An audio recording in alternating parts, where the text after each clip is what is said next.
guys, welcome back to... I'm sorry, I can't think straight.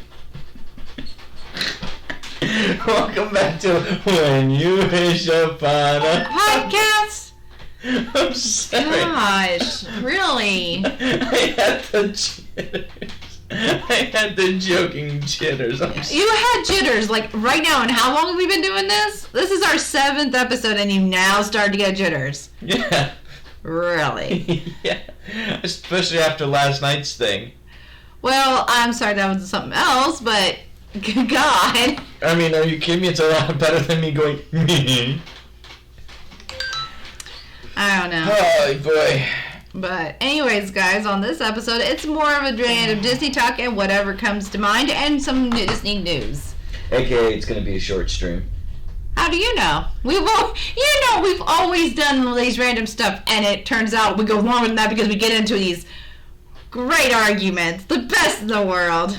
Because I only brought in one interesting topic, and... Well, and I can add to that topic, too.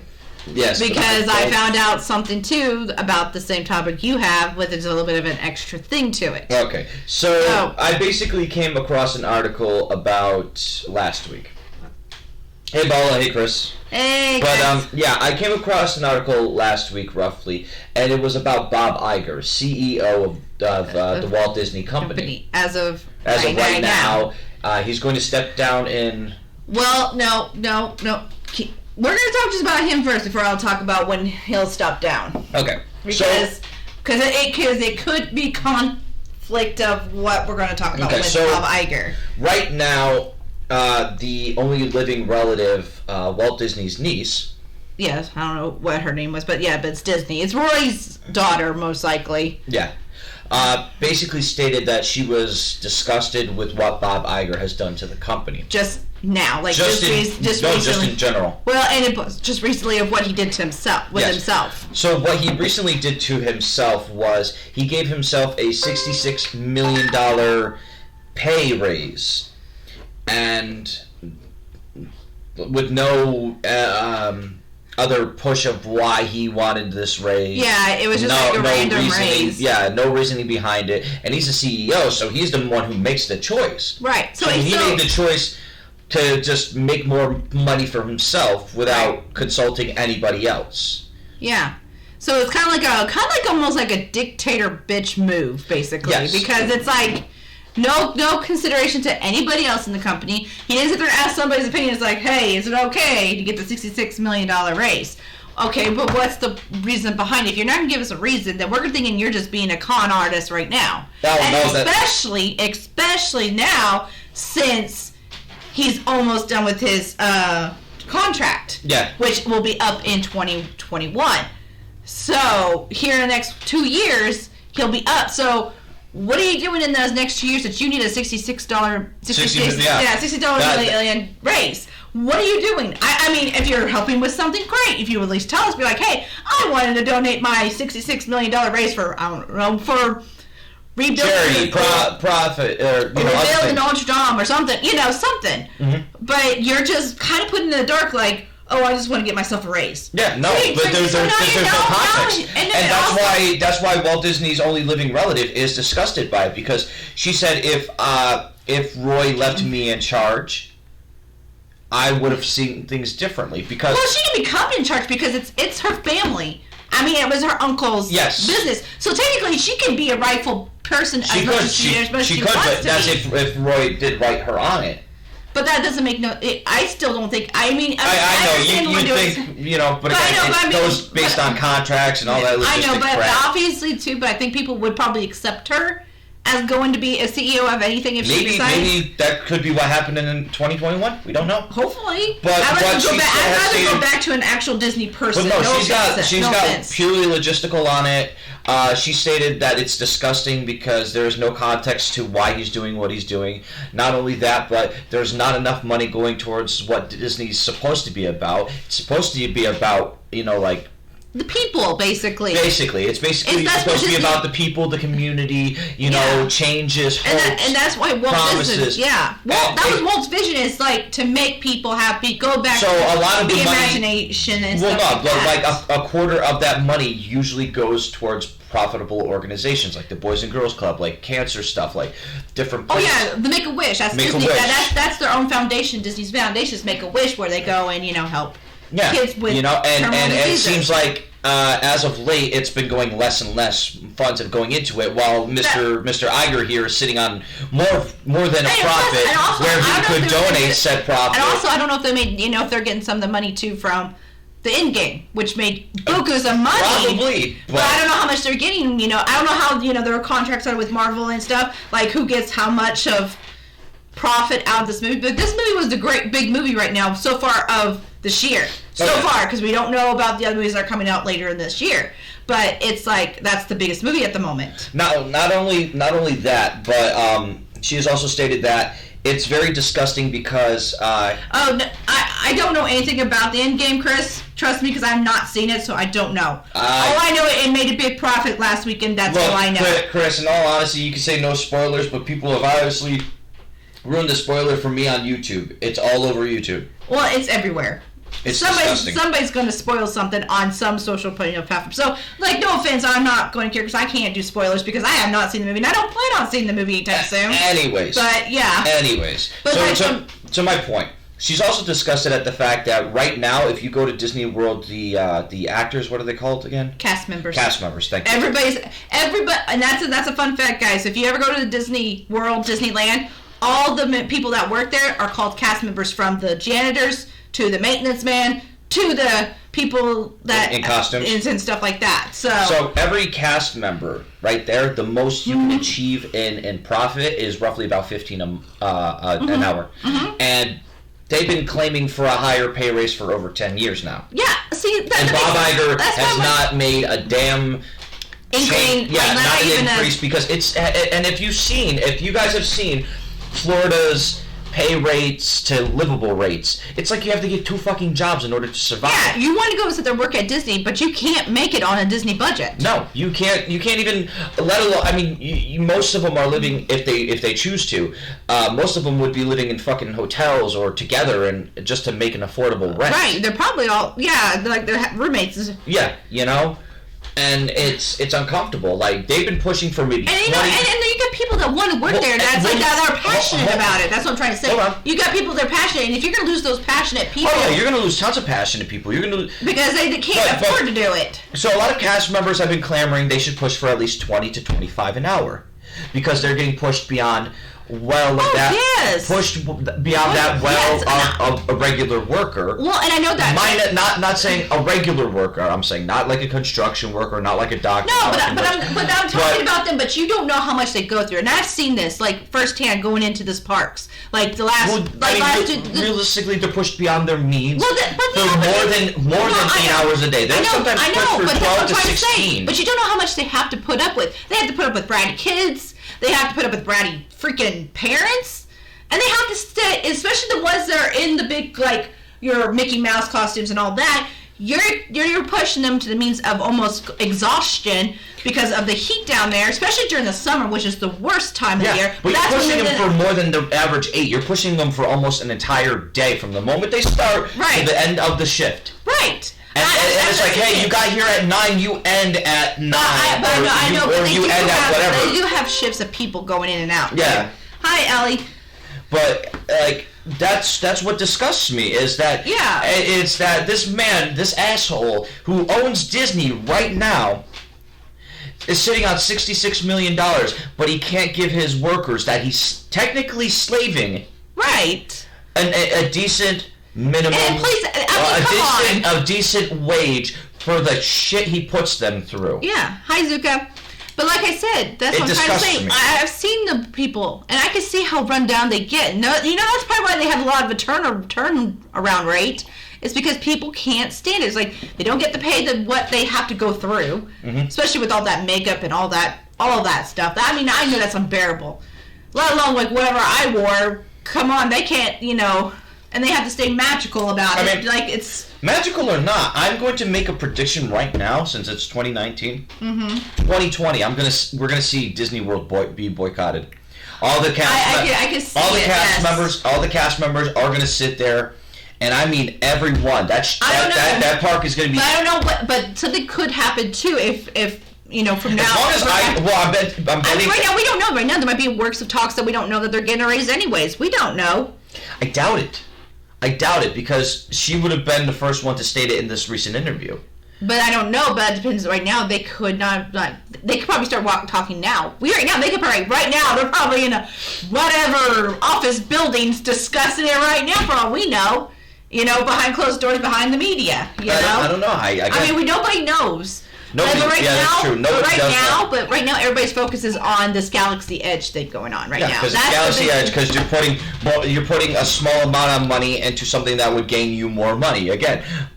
Oh no! It was a lot of money because you got both parks. They're trying to open almost the same day, but they're not. To Bob Iger right now, it's pennies compared to the amount of profit he'll make in the future.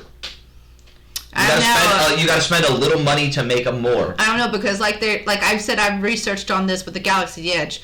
Okay, Disneyland's Galaxy Edge is opening the end of this month. Mm-hmm. So that's the biggest thing because everybody loves stores. Like that's a big franchise right now. So it's always been a franchise, no matter. Well, I know, but for being in a Disney, I'm talking about a park wise because there was never a Star Wars park. I'm talking about in general. Like even my grandparents, who are well in their 60s, love Star Wars. But I know, so give them the opportunity at Disney, they'll go because they want to feel more connected to the movie than just. I know, but that's what I'm trying to say right now. That's their focus is this Galaxy Edge coming to both parks. So how much did it cost altogether for between two parks? I have no idea. Okay, let's make an estimate. But they're expecting big stuff because, well, even in Disney World, they're making a resort too there eventually. But it's not coming out at the same time that Galaxy Edge is open. But it's coming like out in 2021 or something like that. That's absolutely fine. They're doing a lot to it, but I just don't like. To me, I just think that like Disney's overdoing their parks a little bit more with these openings of these different lands because Toy Story Land just opened last year. I mean, I wish they would give the lands a little bit more time to like get out of the the newness and all that instead of just keep pushing. No, but it's not really. Because I just feel like none of the lands that's open. Even Pandora didn't get like as much. But again, this is not under anybody else's but Bob's. Oh, I know, but I'm just saying. And have you, because there is when everybody else was in their own things, there've been small pushes, either in the start, the medium, or middle, or the end of their CEO careers. Mm-hmm. Bob's just pushing out like clockwork, like, oh, I want this, and this. That's going to make me more profit, not the company, me. Well, and you know what? If he's going to start doing this and people will start seeing how he is, he's not going to be the greatest CEO. Everybody's going to sit there and be like, oh my God, you're the best CEO we ever had. Which is weird because right now you're acting like common. Well, no, but you're not telling me what your $66 million is going to. Well, no, this is weird because in his first 10 years, prior to this new contract, his first 10 years, the 90s, around the 90s, 2000s? 2000s. Because it was somebody else. He was a good CEO, and you've known this. Mm-hmm. Why the turnaround? Why the 360 and all of a sudden not caring so much about the company but his own beneficial gain? See, that's the thing. I don't understand that either. It's like, yeah, I know it seems like greed got to him, but the thing is, why now do you want the $66 million? Yeah, why now? What's the point now that you're wanting this right now? If greed got to him, it would have gotten to him, after his first term. Your first year. Come on, everybody would be like seeing like how much Disney is making in profit. Mm-hmm. It's like you would have been after your first year if you got that greed. Yeah, I don't think it's the greed that got to him. It's something else that's getting into him, and I don't know what it is. Yeah, because that's beyond greed. Yeah, because. Like I said, with anybody with greed, it'd be after the first year. Severance package, possibly. A new girlfriend or boyfriend. I mean, it's also another possibility. Yeah. With stupid, money-hungry bitches and bastards, there's the possibility of, oh, yes, I'll cater to you. And they're just like, yes, give me everything I want and more. Yeah, but I'm just like, I would really like for him to at least come out and say, hey, this is what the 66 million is, why I asked for this raise. What is it going to? Like, is it going to, like, Alzheimer's or something? Like, if somebody in his family has cancer, I don't know, but, we've already had this discussion, and I know it's not, per se, Disney-related, but it does have Seth Rogen, who's going to be an up-and-coming Disney, in a Disney movie. Yeah. But he recently, not super recently, but after Knocked Up, he opened up an organization called Hilarity for Charity, which is a charity organization that helps people with Alzheimer's. That being said, yeah, I would like to see what Bob Iger does with this money, because if it's just for him, I really hope he gets his comeuppance in any way, shape, or form. But if it does go towards a charitable thing, like more money towards Make-A-Wish, more money towards, like, I don't know, the Ronald McDonald House. I don't think he's doing it personally. That has to be a Disney thing itself, like a Disney company thing itself. I don't know what he's doing it for personally. It seems like something, but if it's like personal, like what I'm talking about personally, as in like, oh, maybe his grandma is, you know, somebody in his family that has a seriousness, you know, it costs that much to get the whole shebang. Oh yeah, because I have a certain illness that is going to cost me approximately $66 million. No, but I'm talking here. I'm talking, you know, but I don't know. We don't know. There's a lot of a lot of, like, you know, diseases that are coming up out of nowhere. Understandable, but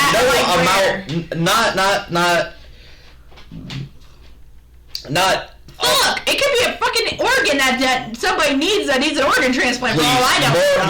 More or less, organs cost between. I know, but I'm talking a couple grand to at most $1 million. I'm talking in, like, just up in the air. It's not like I'm being serious about it. I know, you know but it's like, Jesus Christ, what are you gonna do, Bob Iger? I got $66 million.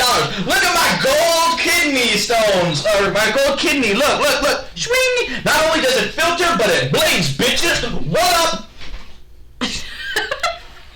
Okay, that took a turn, like, to whatever. Yeah, it's like not only does it filter blood, but it blings. He wants a brain transplant, probably. I don't. But you know, I'm just saying, like, I would like. That's what I'm saying. He needs to come out now and say something otherwise, because people are gonna look at him like a fucking, like, you are just a stupid CEO or somebody. Pretty much, just a money-hungry, don't give a shit CEO. This is why certain Disney movies are turning out to be gold. Now, I'm not going to discredit him, because with these projects, some of these Disney movies are gold because he still has that style, but a lot of them have been askew. You know, they've been off his track. Like back in the 2000s, there were more hits than there were flops. No, 2000s was the flops. Really? That was when a lot of the flops happened. It was in 2000 because it was post-Renaissance. So it was like a lot of floppy movies. So maybe he's just gotten bitter over the flops and just decided to prophesize off this generation, this era. Yeah, because that's what I said. The 2000s was like. Because right now it is the remake era. It's he's pushing for, you know. Well, hey, not really when remake, I grew but up, it's this like is how I saw Disney. They're just saying it's reviving basically. Disney's but reviving. This is Revival 3.0. Well, but that's just what this whole entire... This is literally Renaissance / Revival 3.0. That's the era we're in at this moment, is the revival where, like, Disney's coming back on its own, like, okay, now it's becoming great again. Like, it's starting to get some more hits out there. It's, you know, slowly getting there. It's taking time. It always takes time, because it took a time from the Dark Ages. You know, after, you know, when Disney passed away from the Golden and Silver Age, the Dark Ages was the worst time, too, just as much as the post-Renaissance. Then we had the Renaissance, which made them bukus of money because everybody was all in Disney fan, whatever. But what I honestly think he needs to do is publicly speak to the media on why he's doing what he's doing. You can't just sit there and say, "Oh, you're getting $66 million," and don't say nothing. Because right now his net worth it escalated from $26 million to now a whopping like $92 million. Yeah, like, what are you trying to prove? Are you trying to be proven like you're Bill Gates or somebody and trying to be on Forbes top 1, you know, whatever, blah, blah, blah? Forbes 100. Yeah, whatever, you know, the top 1, you know, that's what you're trying to pull, or is what Bill Gates is worth right now like $125 billion. But, you know, but is that what he's trying to work up to, be on Forbes top 100? He probably is. I wouldn't be surprised, but, you know, like, is he trying to be number 1? Yeah, no. I mean, you're just even the wealthier than him do a lot better with charitable organizations. They really don't save their money and keep it for their own gains. Like Bill Gates, for example, he takes a majority of his money, and like I said before, he would take it and he would maybe pay off about a year of bills, his house, et cetera, et cetera. Basically the stuff that he would need to live throughout that year.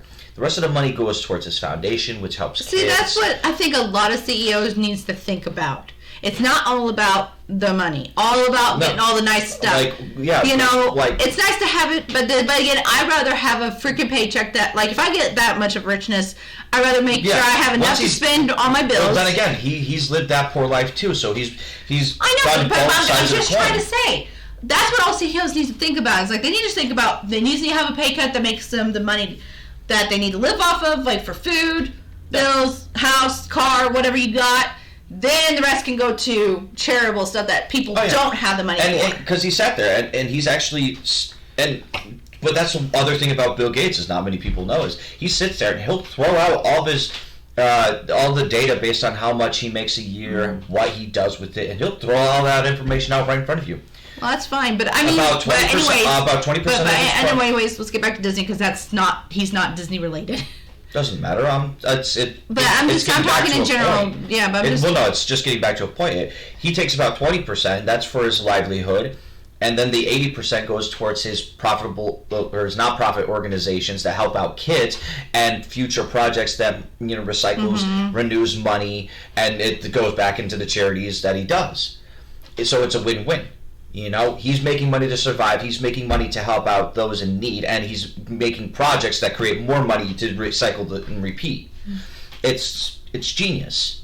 You're not broke, and you're always providing for everyone, which is great. What is Bob Iger doing? There is no rhyme. There's no reason. There's no nothing. He has not laid out his cards on the table and said, "This is what I'm doing it for." It's just, hey, I'm the CEO. I'll do what I want. I want $66 million. Done. I'm signing off on it. Have a nice day. Like, literally just quickly flipping everybody off and have a nice day. See, and I think that's the problem with Disney. They need to have kind of like almost a Congress type thing. It's like, well, you have your president, but you need other people that need to vote on, is it okay for you to do this? Because that's the problem. Honestly, what I would think is wise is how... But all that right now, as Disney as big as it is right now, they need kind of that system like we do with America. They need to have a lower growth. Have you seen even the video game companies, like not only Bill Gates, Microsoft, but have you seen Sony's? Have you seen Sony? No. And have you seen Nintendo? Dude, you're talking to a Disney person who I am not. So they do the same thing you're thinking of, where it's like a small legislative, you can have your CEOs and COOs, but behind them, who have the real power outside of them, would be their lawyers to say, no, I don't think this is wise because you could do damage to your company, you could do damage to this, you could do damage to that, and if enough lawyers have voted against it, the CEO can't do shit because they are equal shareholders, Yeah, well, that's what I'm saying. That I think what Disney needs right now because of how big they are right now, of how many companies they've owned so far. Yeah, they need that. They need something like that. And they just can't just have somebody that's going to be a CEO and then runs everything and just do whatever they want. Yeah, it's going to hurt them eventually. Well, in a weird sort of way, Bob Iger right now is kind of Donald Trumping it. I don't know. Maybe he's voting for Donald Trump. I don't know. He's Donald Trumping as. I'm talking Disney only as a business. No, I'm talking about he's probably talking to Donald Trump right now. Oh, I wouldn't give a shit. But I'm thinking personally, though, he's just doing it as a whole, where he's not seeing the company itself as a whole. He's only seeing profit for him. I'm sorry. Even if I had that much money, most of my money would go towards things most of my money would go to someone else, honestly. I've been to the point where I've been homeless, and I've been to a point where I'm comfortable. If I ever got rich, it wouldn't really faze me. It would excite the shit out of me. I think it would excite everybody at first, and then it just gets. But it would go towards more better things than I alone could imagine. I would buy this house. This house would be ours. I'd get a better vehicle. That's about it. Make sure everything on here is paid off so that way no one could touch it except for us. Make sure this house is fully in a good care that can last for I'd probably redo this house almost, basically. Yeah, that's about to the extent of how I would do it, though. But any other money, I'd probably pay off your parents' home, like I'd probably pay off for my dad to actually have my stepdad to have a home. That's to the extent I would go. Any other extra money, I'd be like, hey, random stranger on the street, here's $2,000. Like I wouldn't do it that much, but yeah, because no, I'm not trying to say like you do that, because then they'll think of it as like, even if it's I know they would look at you like, what the fuck? I don't need your drug money. It's like, no, it's not drug money. Yeah, that's why you wouldn't want to do it like right off the bat there. Like, Yeah. You can't just go up to somebody on the street and just give them, because then they'll think of something bad about it, and we don't need that. No. And plus, people will think it'd be like, when you're giving to the homeless type thing, like you're getting off the street. But no, I would also put the money into something like here in our like here in the more or city. less, I would not give it to somebody random. I'd just give it to a foundation that really needs it, or it's a foundation that's worth the let them keep up with their research of whatever they're doing. Yeah. So like, Alzheimer's is another big one. Cancer is another thing I would do is put like the money where it really matters. What do we need right now? Well, in this city right now, what we need the most of is we don't have a hospital anymore. We would need a new hospital. We have a hospital. We have a hospital that's like a good half a but that's away. our hospital, then we can't change that. That's our hospital now. Yeah, that's still, if there was a true emergency, you only had like 5 minutes to live, I highly doubt they're going to make it. No, that's why that's the ambulance and stuff. Yeah. So. But anyways, I digress. But like, okay, what else is our biggest issue in this city? There's nothing to do for our young people. There's nothing to do for our young people, and there's I think what would be awesome to do, what we should do, to do for the homeless. I would have like done like whatever, make it something that for everybody. Like that empty. Well, no, but like that empty lot where that old grocery place is, that could be a huge place for a lot of homeless people to live. If homelessness is a big problem in this city, you could take that open lot, buy it. I would do it. I would donate to Make-A-Wish, because that is a Disney foundation. Make-A-Wish is a Disney foundation. Understandable. No, I was talking. Oh yeah, I would do the same, because they've helped me and Juanita out with the Halo thing. Yeah, Make-A-Wish allows you to do whatever you like. So, for all the kids that are terminally ill. Yeah, so like do when whatever we they knew want one before they die. Yeah, so when we within range, basically, because it depends on what disease you have. They could do so much. Because it depends on how far you can go with traveling with Juan, it was congenital heart failure. His heart kept going out every so often. They had to keep. Anyways, so when he was 17 and we knew it was his last year. Okay, we went through Make-A-Wish. They helped us out with bringing him to Bungie Studios back then when Halo was the big thing. Mm-hmm. And when he passed, they also gave us the permission to put Master Chief on his tombstone, as you saw. And without Make-A-Wish, none of this would have been possible. Mm-hmm. So it's been a good thing. So if I had a good amount of money, a majority of my money would probably go towards that, and it would also go towards the organization that Juanita created for her son, which was like the Juan Ruiz, Foundation. And basically what that is to help other kids at like Ronald McDonald House and any other place who have, problems of their own, feel more at home, feel more comfortable, stuff like that. Hers is completely a nonprofit too. All the money and all the proceeds literally go towards like Make-A-Wish, St. Francis, Shriners, stuff like that. Mm-hmm. It's just, outside of that, the whole Iger thing, it's still disappointing. It's still saddening and again, it's very disgusting because. And I agree with Walt's niece. I mean, I'm sorry, and you're the one that you probably grew up with it. You grew up with your dad, being with your uncle and got to see your uncle and everything like that. So, that's why I'm just like... Yeah, because now the company... that's why I kind of, I kind of wish this is how it would go with the Disney thing. I wish the Disney family still had connections, be able to do stuff. Kind of like the queen does in England. Like, they still have some power, but they're not fully there, but they can still make some stuff without, granted, she's not CEO, but her position... But since she's related to Disney, hers just definitely outranks that of the CEO. That's what I'm trying to say. I think that's what it should go to. But, that's what I'm saying. I think that's how they should make it now. Like, the Disney family still has a part of it. Even though if they're not the CEO or whatever, they should still have a say. Hey, you're making... Why... And first, I would be probably that one person, if I was that Disney person, be like, okay, why are you getting $66 million? Yeah, why are you getting a $66 million raise? What's your reason? You gotta give me a good damn reason that's why you're doing this. Because if not... Sorry, bye-bye. Yeah. You're gone. Forget your dang contract. Because it's like, why do we need somebody who's not going to give me a great answer that's what I need? Mm-hmm.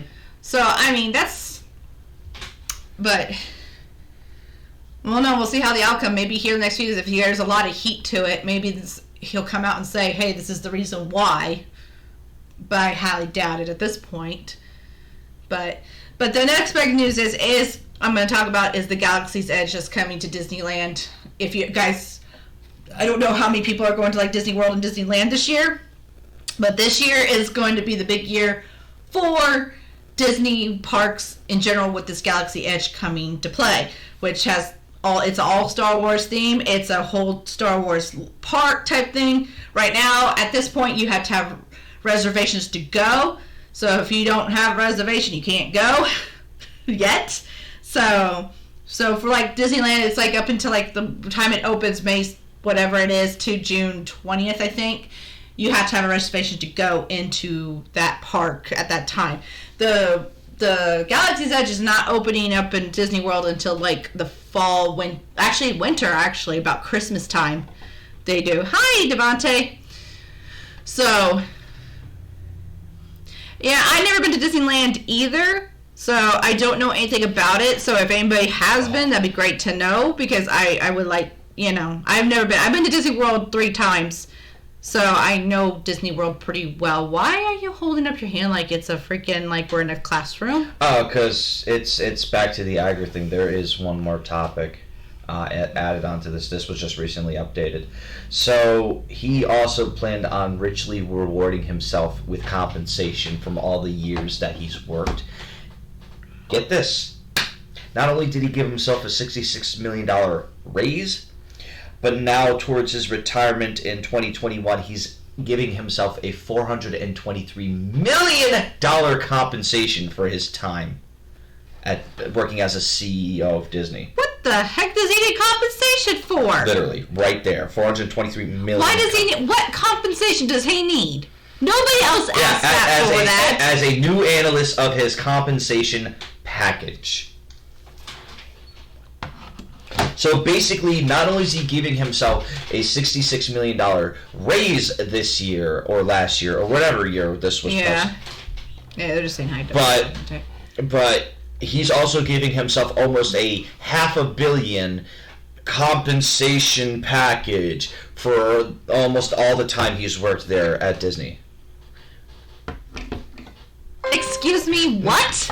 Which again, Abigail Disney. Yeah, that's his niece. Yes, Walt Disney's niece. Yeah, again, it's disgusting. I agree with her, because now it's like, what's the deal with it? That's what I'm saying. What is your freaking mind going to? $500 million for a compensation package. Right, Chris. But why? Why? What was people being like mean to him in the office? I don't know. Here's the most fucked up part. Right now he's ranked. That's I don't know if it's because of that. Like, him in his head, that's probably wanted to get in that position of power. But right now he is ranked the #1 highest paid CEO, because in history. I mean, like, really, seriously, what the F are you doing? Let's just say this much, okay? John D. Rockefeller, the world's wealthiest man back then. Way back in the day, like in the 1800s. Yeah. He was claimed the world's wealthiest man. Even he didn't make as much as Bob Iger. And plus, Rockefeller... but I'm going to tell you this. Rockefeller he did give into a lot of stuff, too, just as much as anybody else. Even Carney. You got Carney Hall in New York and all that. They all gave their monies to things to help out. But that's the thing. Okay. He's not even giving me an inkling of what he wants to do of anything good. Right now, I'm thinking of him as a Carmen, like he has something up his sleeve he wants to like open up his own Disney. Okay, I guess that's a bad reference. Then here's a better reference: the Rothschilds family, the wealthiest family supposedly in the world. The CEO doesn't even make as much money as Bob Iger did.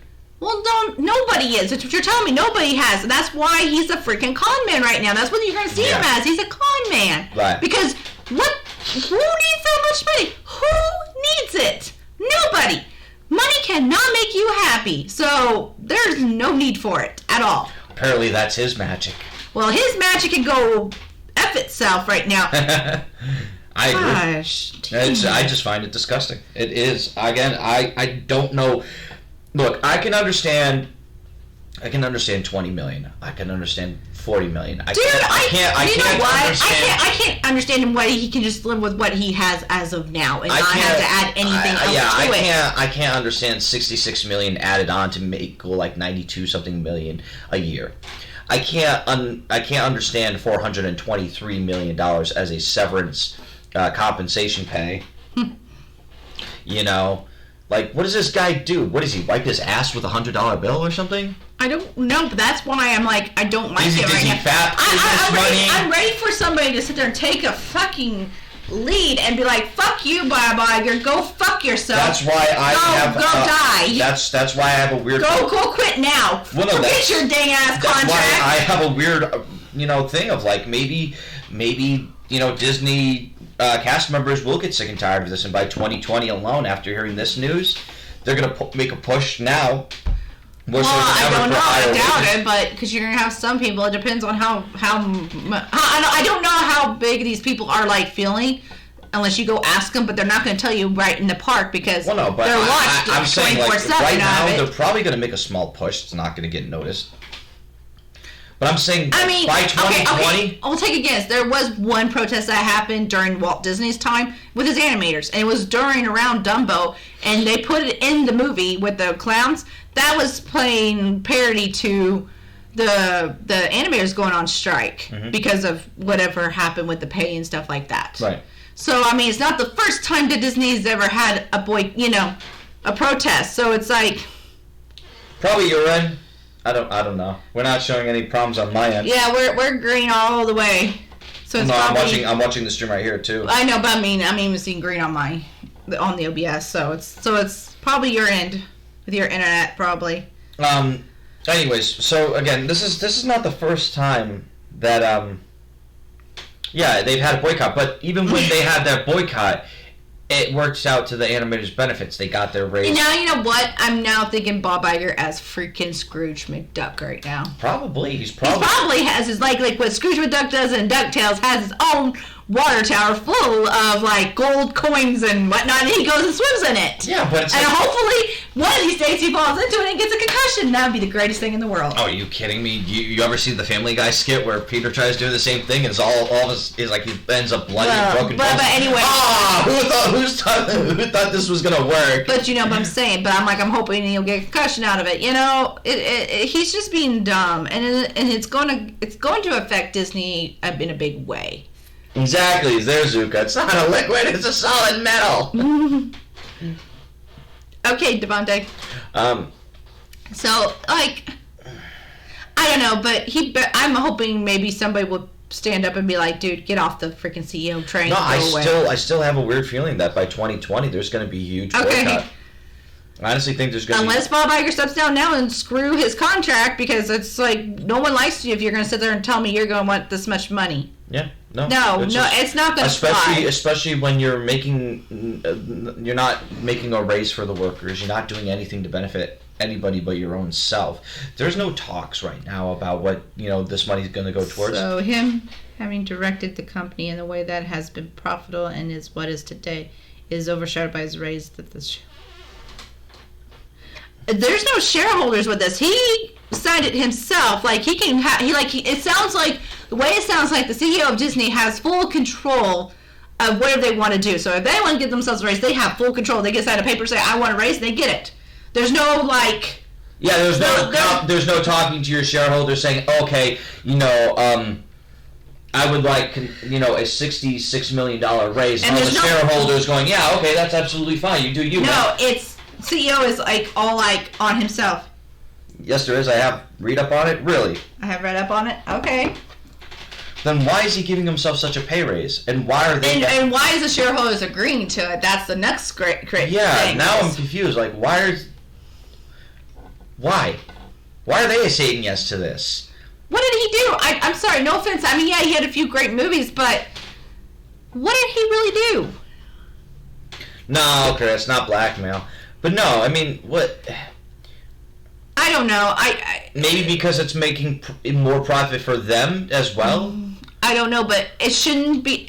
Especially if you're hearing that there has not been a raise at Disney parks for over 10 years. That is a big red flag for anybody. I mean, come on. We even had a red flag at my job for not getting a raise after Yeah, and, so, and more or less, people are going to protest and get pissy because it's like, I'm doing the same stuff, and I'm... And in this instance, you are going nowhere because, with a job overtime, you expect a higher compensation for your time there. Mm-hmm. So if you're like my stepdad, he's been working the same job. He was working the same job for over 15 years.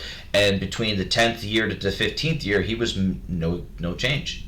You see, and I've been working at my job for 12. Mm-hmm. And I only got maybe like one raise when I first about started, maybe about 2 years. And then after that, from up until last year, I got a raise. That tells you how much of it. Yeah, I'm just saying. So roughly about 9 years. Yeah, almost. Basically.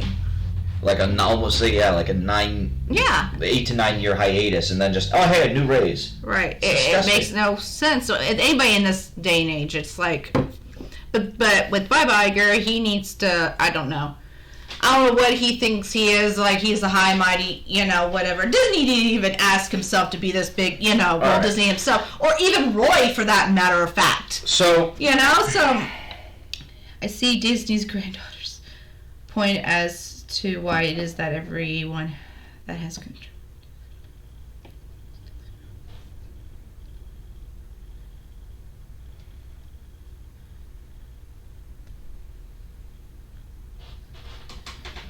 I don't understand all that. But okay. So I'm so confused, Albert. Of like, what are you trying to tell me? And it's not his granddaughters; it's actually his niece that's talking about it. Yeah, it's his niece, Abigail. I haven't heard any of his any of his grandkids talk about it. It's Disney's niece. Well, have you read up on it? Because I sent you the article.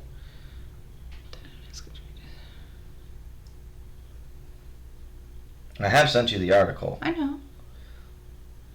I'm just trying to figure out what Albert was trying to say. Sorry. Oh, that's absolutely fine. I'm still... I'm just kind of like, I'm rereading, trying to connect what he's saying. Because right here, KTLA, Abigail Disney calls Bob Iger's $66 million paycheck insane. Right, it is. But they messed it up. They said the granddaughter. Oh, but it's actually his niece.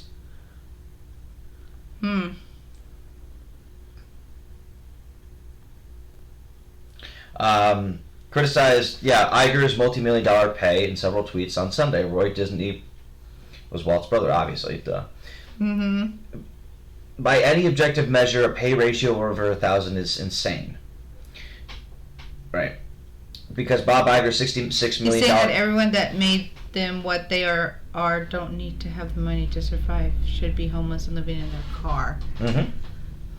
Well, see, that's just wrong on so many levels. Why would you want to have somebody that works at a place like you and living in their car and being homeless? Like, here's an example right here that she's told a lot of people.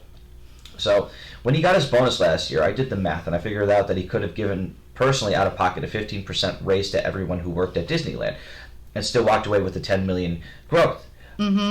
But he hasn't, and his level of pay has a corrosive effect on society. So basically, he's keeping all the pocket money when he could be giving people raises. See? Well, but the article does say the granddaughter, but it's actually his niece because it says the daughter of Roy, and that's Walt's brother. Yeah. Although they also missed this, they also fucked up on. Yeah, last year he said, "Oh, they would get raised to 15." It's been 15, which is weird because so this one's a little inconsistent. It's like the 15 So now it's by not- 2021, which is double the pay. And it's like, no, it's been 15. I know that. Yeah, here's her statement. It's nice to give a bonus to the person pulling down a salary, Disney wrote. Everybody loves that. You know what everyone loves more than that? A raise. And if the tax cut makes a bonus possible, and that tax cut is permanent, doesn't it stand to reason that you could have given a raise instead? Right. You know, like... That was the president who was the biggest shareholder. If they do what is necessary to conducting your business successfully, then they deserve to be paid they do. But also, like, Disney needs to understand, like, each state that they're in has a pay, like, their cost of living goes up every so much years, either a year or more, you know? Mm-hmm. They need to stick with what the cost of living is. They can't just sit there and just like, oh, F you just, blah, blah, blah.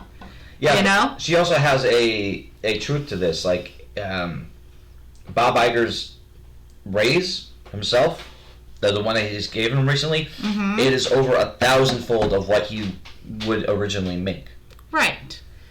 That year alone. I don't know, but whoever becomes next CEO, I hope is like at least a decent human being.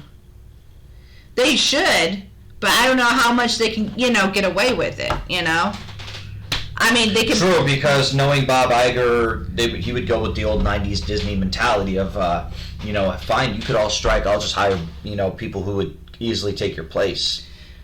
And they're... True, but there's so much they can do with that. Yes, but at the same time... also, too, but you gotta think about this, too. No, just think about this, too. When you got the Disney parks and stuff, but you got, for example, Disney Springs.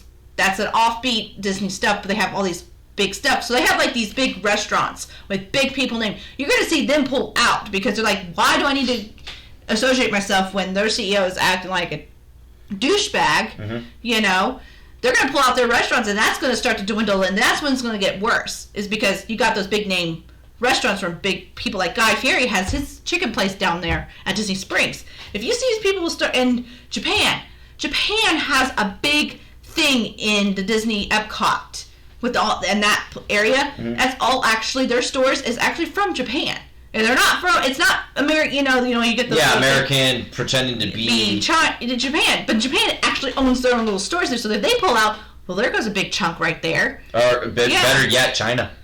China does, but China hasn't done anything too much in their pavilion. No, but Japan is the only one that has.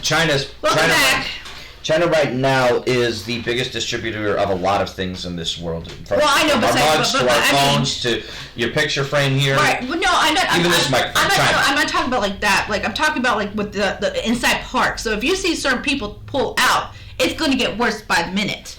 When you have big people named But that's the thing. You're thinking, only if Japan backs out, that's they need to think of on that. If China also backs out, it's because they have their workers. Crucial. They have their workers there too.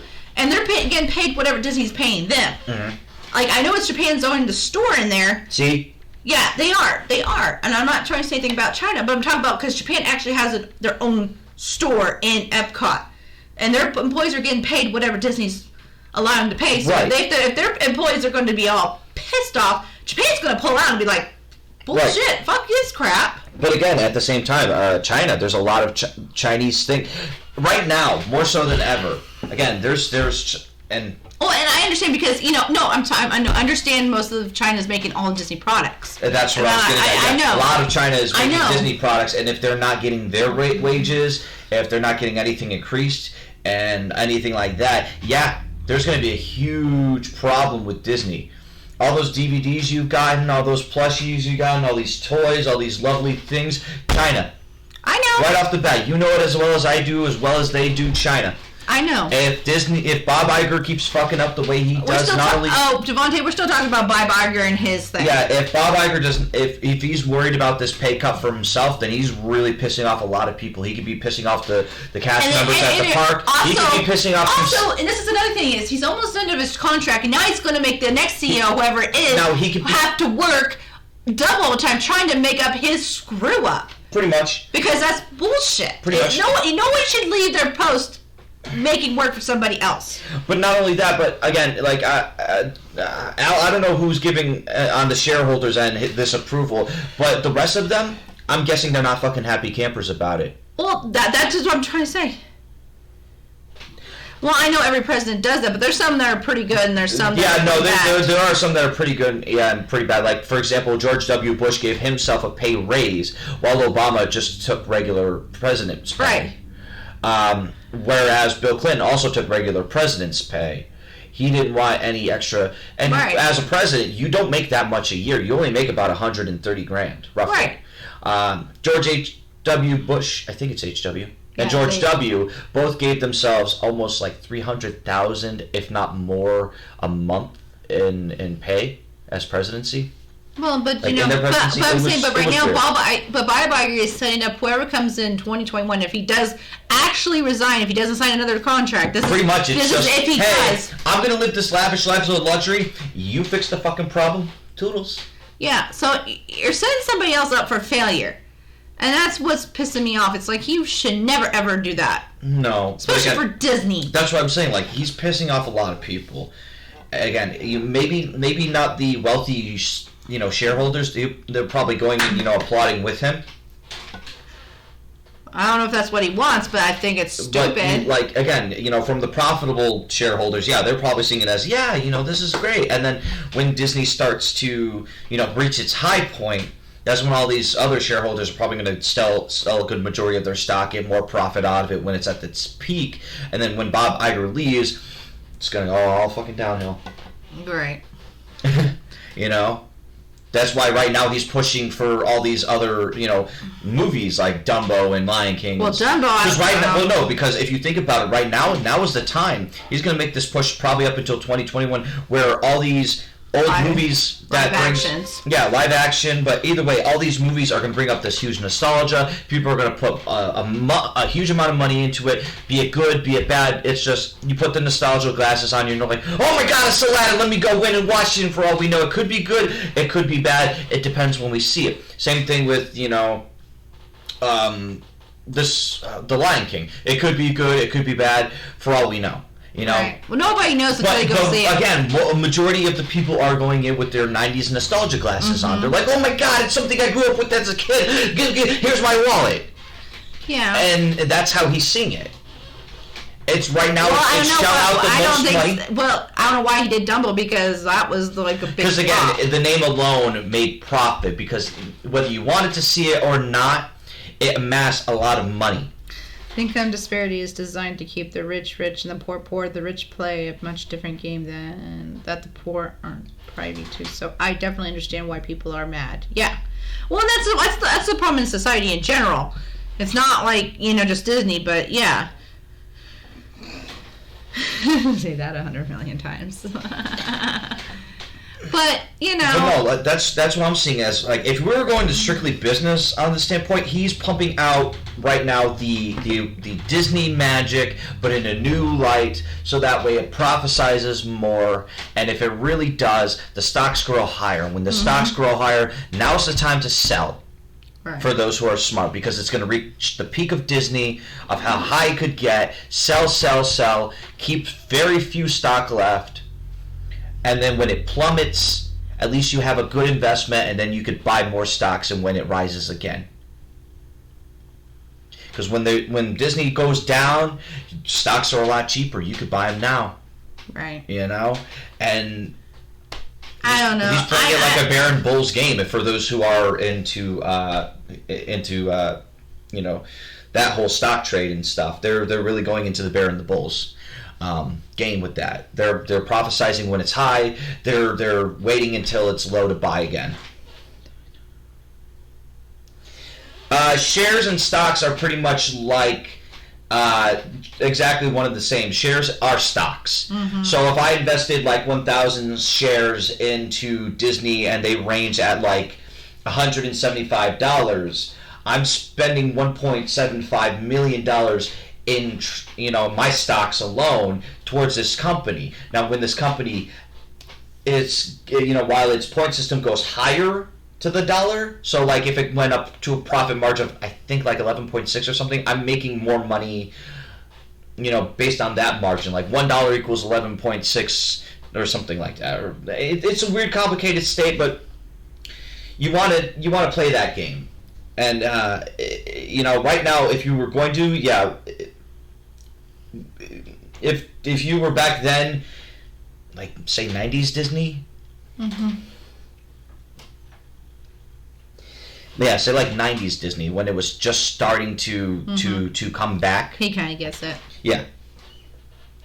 So yeah, like when 90s Disney, before all these mainstream things just blew up and made Disney better, like the Renaissance era, if you bought shares right then and there, you'd be set for life. Because of everything that profited up until that point, and then when the 2000s hit, your stocks would have been pretty much down to gutter until about just recently when they've resurged. Stocks are kind of like almost similar to bonds, but your bonds fluctuate depending on the exchange rates and how good that company does altogether as a whole. But yeah, the way Bob Iger is going to do it, I think it's going to lead to a lot of problems for Disney. I don't know if they're going to honestly recover from it. Because I don't know. We'll have to keep an eye on that news throughout the weeks. Because he's creating a Renaissance 3.0. Right now, right now, nobody's paying attention to this unless you're like a die-hard Disney fan, like what like it comes out of whatever. No one's going to pay attention because right now, like I'm saying, everybody's focus is on this Galaxy Edge right now. Yeah, now they're focused on the oohing and eyeing without the dark details of what's behind the scenes. So right now, so that's the problem. That's what happened. He did this undercover with. Well, he didn't do it undercover. He did because if you think about it, nobody else is going to care about this news unless you're a very diehard Disney fan and keep up with Disney news like on the fly. Nobody's going to know about this. Well, in general. I mean, I love how you say it was under the covers because again, a lot of media outlets have I'm talking about this story. I know, but the thing is, it's undercover because nobody else we're talking about us regular people. I'm talking about this. I'm not talking about media. Media is media. They're gonna go with anything media. Is Disney publicly traded? I think it is actually. Yes. But they're doing it undercover, so people are not gonna be focused on Bob Iger's bullshit. They're focused on, oh my God, Galaxy Edge, Star Wars. Oh my God, I gotta get my tickets. That's what I'm talking about undercover. I mean, there's a lot of things Disney right now. It would make a bigger impact if people actually paid attention to it. I'm talking about the regular people out on the streets, that can get a hold of news. That's where you need to be concerned with. If people start doing that and going after Disney, then because that's when people are going to start doing boycott. Why do I go buy this Disney stuff when I go buy that one? Yeah, if honestly, Albert, if I would wait until about 2021 if you wanted to play stocks with Disney. By the way, this is going. It's going to reach its height of Disney around 2020.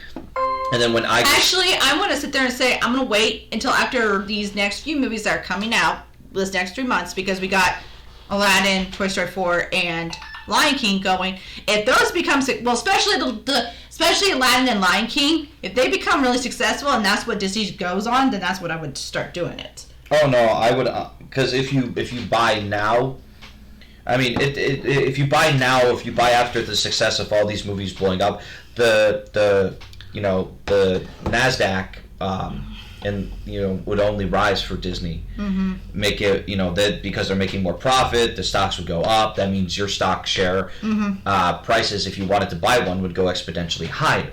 Right. You want to wait at a time where Disney is either at an all-time low, or they're at a comfortable, affordable rate. It's going to go. It's pretty much ABOX. But more or less right now, he's this whole situation is going underneath the blanket right now, the covers, because of the public doesn't know too much about, like I said, unless you're I mean, right now. Hold on, I'm sorry. Right now, Albert, if you are interested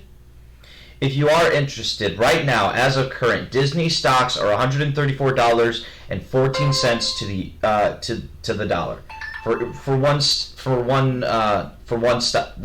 share, one stock. And this is right now. Okay? But that's just right now. That can change tomorrow. Yes, this is right now. This can change tomorrow. This can change whatever. You know? Its all-time high that it's sold for is... well, these are high and lows, but the highest it's sold for altogether is over $370 per stock, so almost double.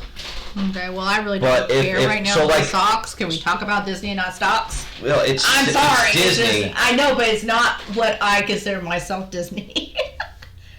That's fine, Boax. So if Albert was a smart man right now, and if he wanted to do business right now, spending about $150 for one stock and then waiting until, say, all these movies make more of a profit for Disney.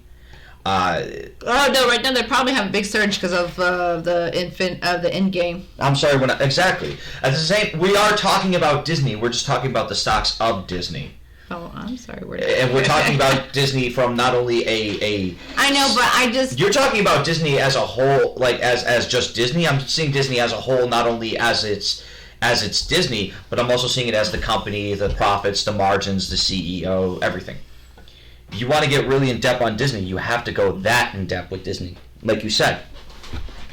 Yeah, from an economic standpoint, we're seeing it that way too. So if you as a huge Disney fan. If we had the money, it's good to... I see, Albert. You have to see it from this standpoint, too. You see that really expensive sell? It could go up and down in payments as well, depending on how good or bad Disney does. I know. But also, they'll probably get more money because it's original Walt Disney stuff. Yeah, it may be original Walt Disney stuff, but again, depending on how the stocks go and everything like that, that movie sell can also fluctuate in price. It could go from... $400 to $600 right now on eBay to a couple $100,000 based on if Disney plummets and there's nothing Disney related left, or if Disney becomes way too damn successful, that's like a fart in the wind.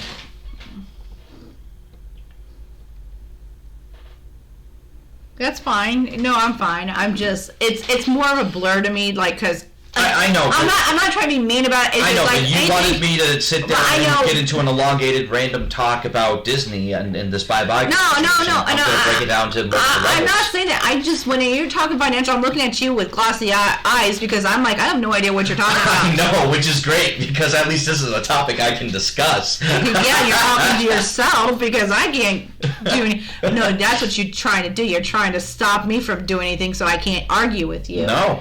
Yes, you are. You are secretly trying not to get me in an argument. I'm not. I'm actually getting in at least my airtime. You want to get your airtime in, you're more than welcome to. Well, I tried to, and then you're like, oh, wait, no, I need to talk about more by Bob Iger when I was there trying to talk about Galaxy's Edge. That was you. You interrupted me on that, and I'm just here like, really? And you're telling me we got to have more topics to talk about, and I was about to talk another topic, but then it's like... Yeah. See, this is the most quiet you've been.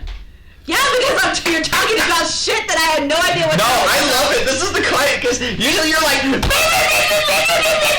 I'm like, okay.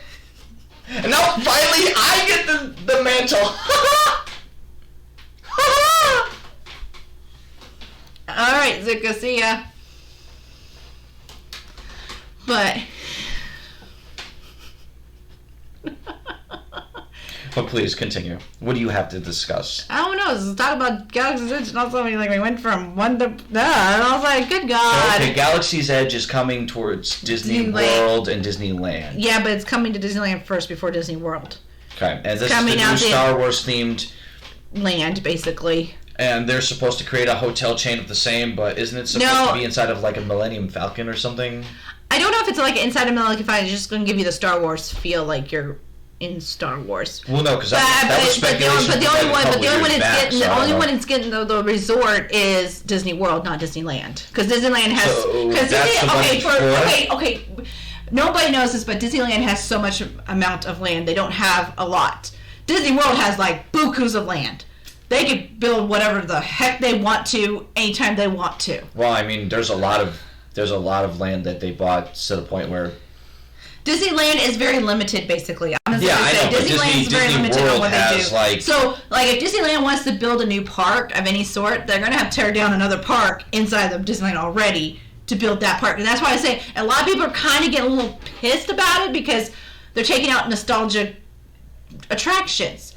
You know, they're like, they're getting rid of this thing and this thing and this thing, and then people are like, this is not what I want. I want to, you know, you think of Disney, you're thinking keeping the same stuff in here. And I know, and then you know there's change, but Disneyland is very hard to do that. They have to take out stuff just to keep up with whatever movie franchise. Like Disneyland had Tower of Terror, like Tower of Terror? Yeah, at Disney World does. Now it's not Tower of Terror no more. It's the Guardians of the Galaxy ride. Right. See, so that's the point. It's like they're taking out certain nostalgia rides out just to keep up with the new stuff. So that's why Disneyland is very, you know, it's ever changing. It's never going to stay the same. Right. It's always going to change because they're taking out something that's becoming more popular. Disney World can just build a new land and be like, we have land. I have a question for the community and for you as well. And Terror, like TERROR. That's just the way she says it. Say Tower of Terror. I'm sorry, it's just my accent. Sorry. That's okay. But I have an honest. But the Tower of Terror is a Twilight Zone ride. Oh well. Oh, okay. F you there, Albert.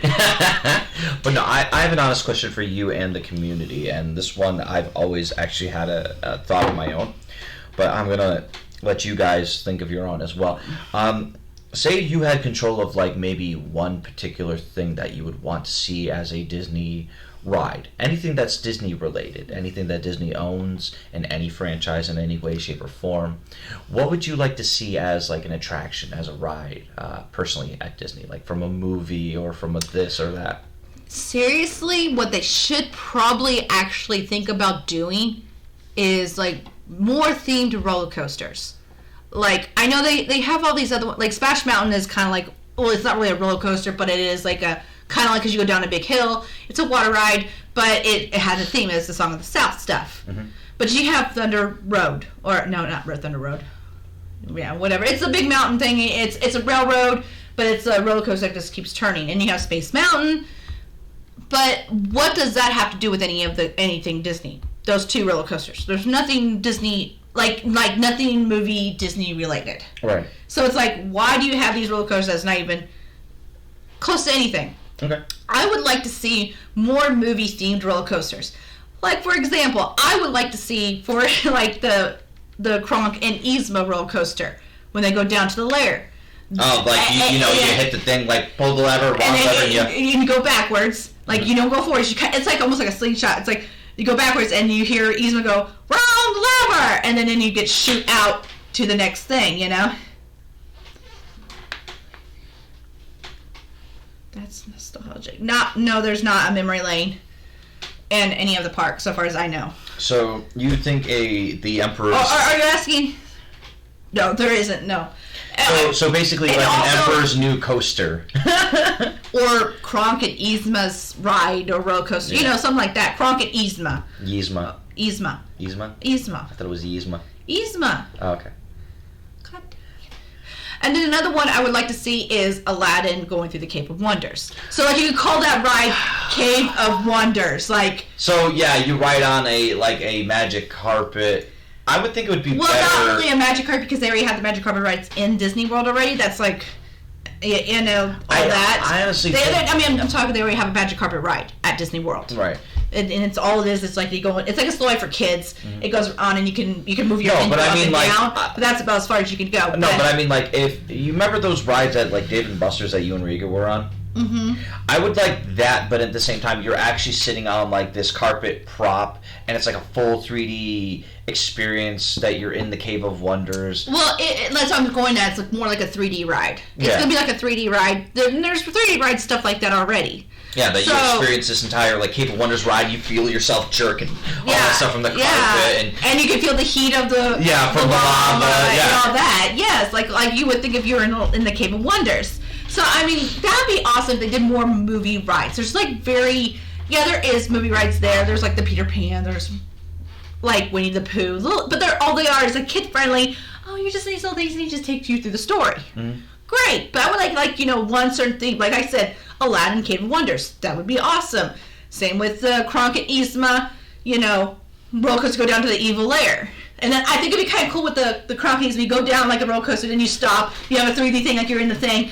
And then you get shoot back up, or right? like but that. You also have to add like that crocodile just because it was in the movie. And but like I'm saying, but like whatever, part like, and you stop at the roller coaster and you see like a little animation of Kronk and Yzma doing something, and then you go, do whatever. Right. So I mean. So you're focusing on just rides in general. Like I said, they don't really have a lot of movie-themed rides. Not very much. So you wouldn't really want a themed world, so to speak, like they're doing now with Galaxy's Edge. Well, because they have Galaxy's Edge already. They have Toy Story Land. They have... What else they have? They have... Well, and like even in like the Magic Kingdom part, there's like 3 parts of the... Well, no, there's 4 parts of that whole entire park. Mm-hmm. You got Tomorrowland, which is all the futuristic stuff. Right. Then you got Fantasyland, which is all your... movie, whatever, right. All that. Then you got Frontierland, which is kind of, Frontierland explains it all. And you got Adventureland. So it's like, you got these lands, and I understand what Walt Disney's thought. And don't get me wrong, I do appreciate it. But I just wish, like, if there's movies that goes with that land, like, Frontierland, Adventureland, whatever, all those lands, that'd be great. But I just don't like the random, like, Space Mountain that came out of nowhere. Your railroad one that came out of nowhere. It has nothing to do with Disney itself. I kind of like to keep stuff that's more Disney-fied. So like, if there's a movie that comes with Disney, it should be, stick with Disney itself. So there's been 2 thoughts in my mind, and I mean, you could probably agree with me when we go on our vacation next year, but I've had 2 separate thoughts. If we were going on... Oh, and also, no offense, I know I have to interrupt you one more time, go ahead. But I would like to see more villain stuff. Not just with Halloween, good and granted, cool, but I would like to see more villains be popped up out of nowhere. You rarely see villains, unless it's Halloween, you don't see villains at all. They're right. Like, they're obsolete. And I'm like, can you bring them out a lot more than just, one time a year, during the Halloween, that's the time you're going to see these villains.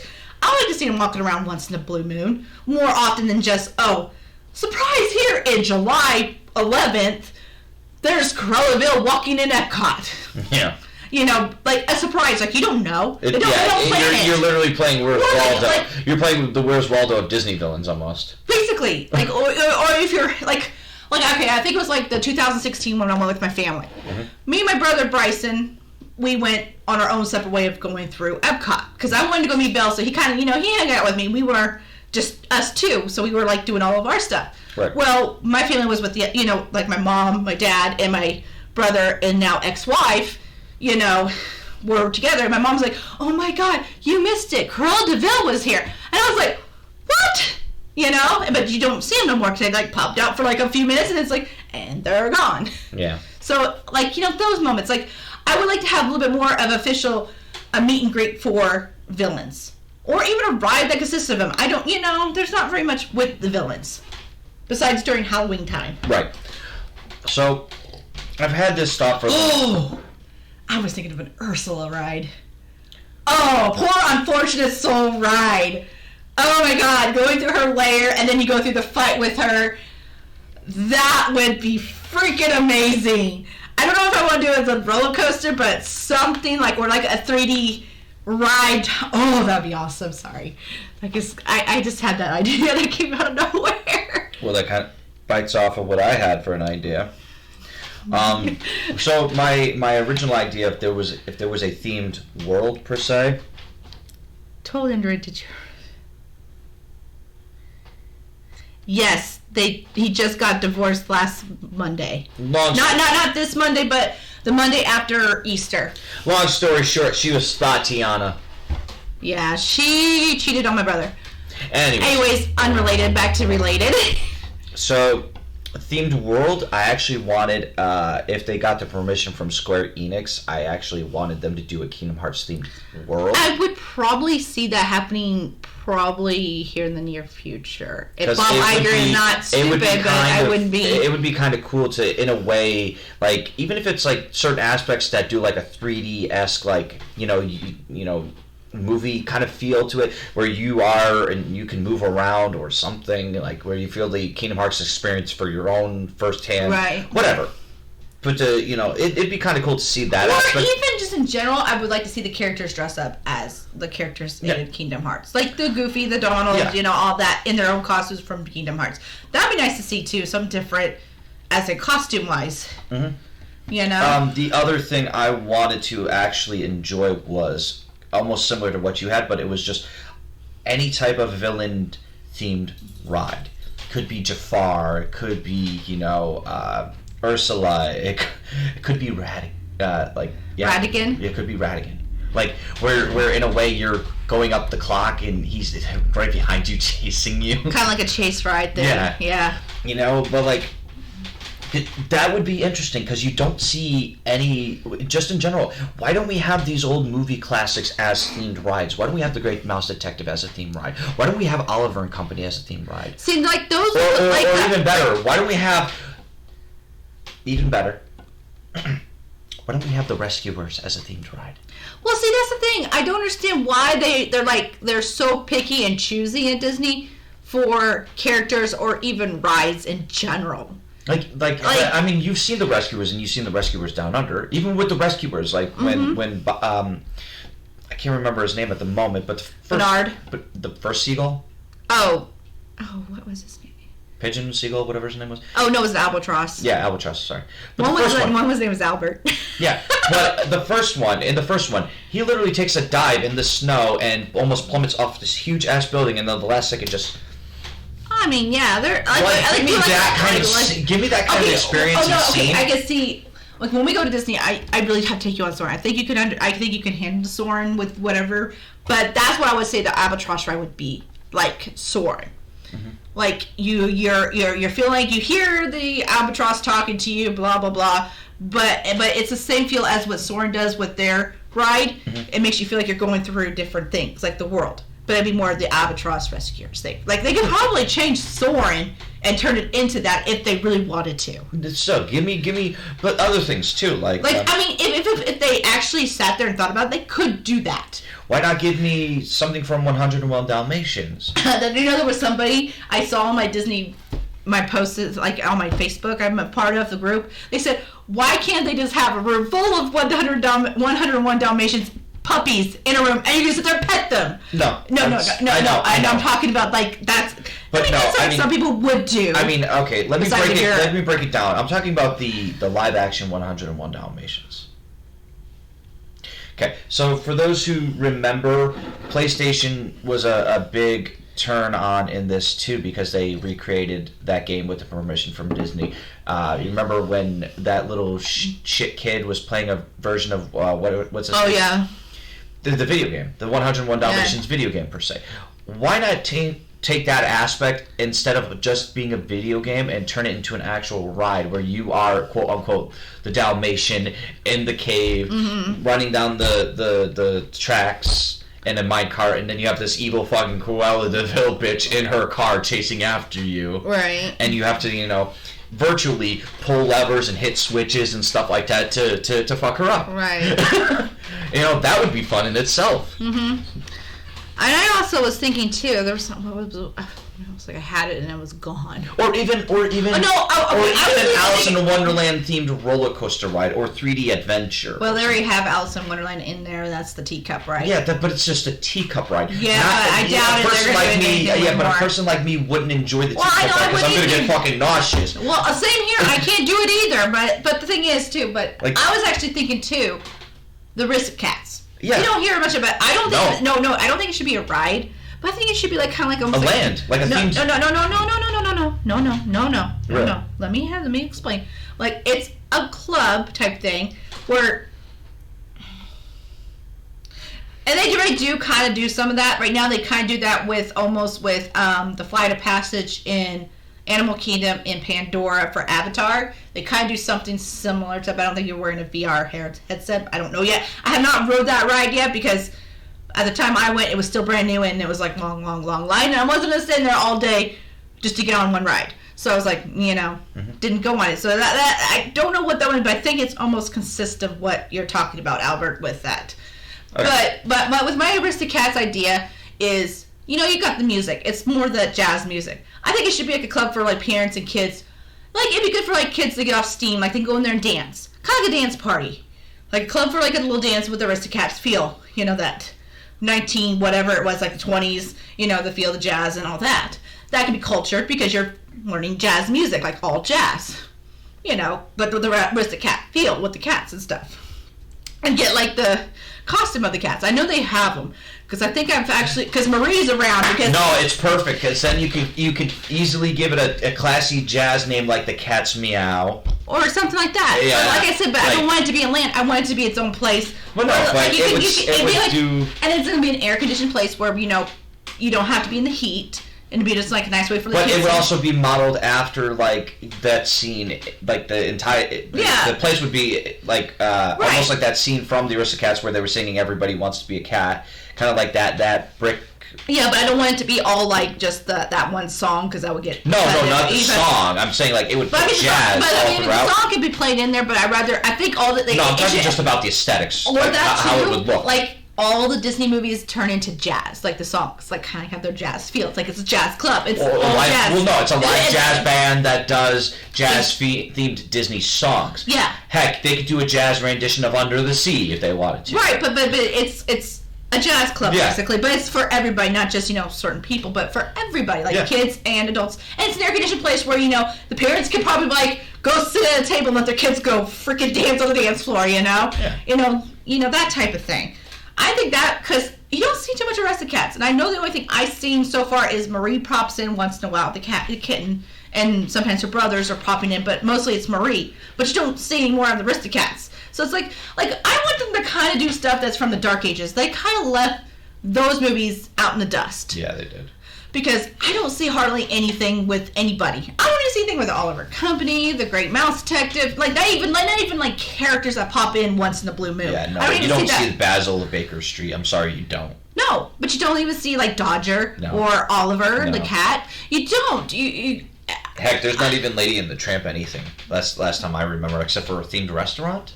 Yes, they have a restaurant, which is Tony's. That's about the extent of it, but they still have their own thing.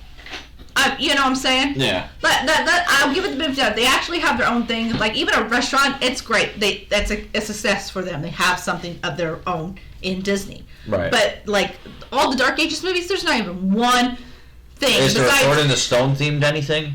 Really not. Oh yes, they do. Okay. They do this little show, and it's right in front of the Anything up the Black Cauldron? No, because they kind of like threw out Black Cauldron out in the. They kind of just dismissed it. Like it was made great. Is there anything Mary Poppins related? Yes, Mary Poppins shows up. Bedknobs and Broomsticks. No, I don't think there's anything but Bedknobs and Broomsticks. Shame on them. But like I said too, a lot of their like reality. Yeah, like they pushed a lot of Disney. I know, but they did a lot of reality there too. But they kind of pushed them back a lot because a lot of people didn't watch the reality shows. I'm talking about movies and stuff like that. So they kind of, besides, they heard about Song of the South. Well, you got the Splash Mountain, which has Song of the South stuff.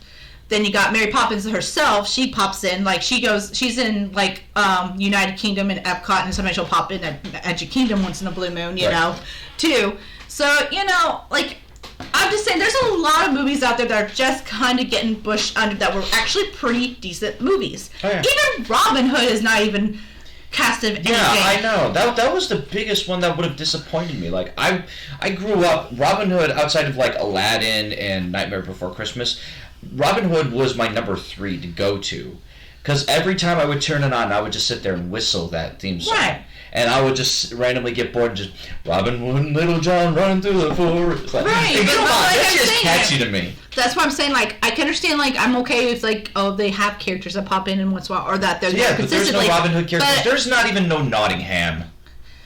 I mean, that's what I'm trying to say. Like if they start like adding all these Disney movies, then people will probably start actually realizing they're there, because some people would not know there's these movies because they don't advertise them as much. Heck, unless it's their like 70th anniversary of some sort. Still, even give me the small scene where it's just like the tower where King John would be, and like the little what's his face from Well, the guard and I the little really cell don't have- towers, you and know, you can like, play okay, off rescuing all the It people. doesn't have to be a ride or anything. It could No. be. It could just be an A theme. actual. That's what I'm saying, like a themed.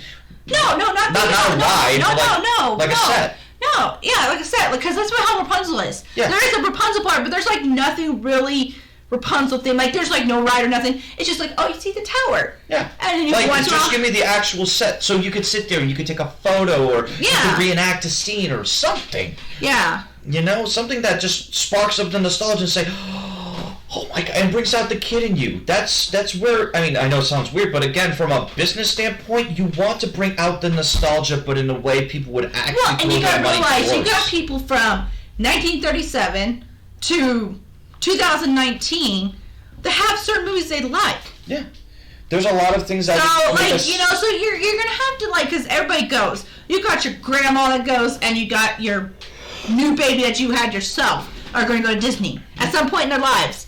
So they each grew up in a different time period. It'd be nice if they saw their own nostalgia of, oh my God, grandma got to see Snow White. That was her movie she watched as a kid, you know? Exactly, Or like, your great-grandma, whatever, you know, at the time, The whole whatever. part of Disney is creating long-lasting impressions. You could only create so See, many. I see, understand, like, Disneyland's limited.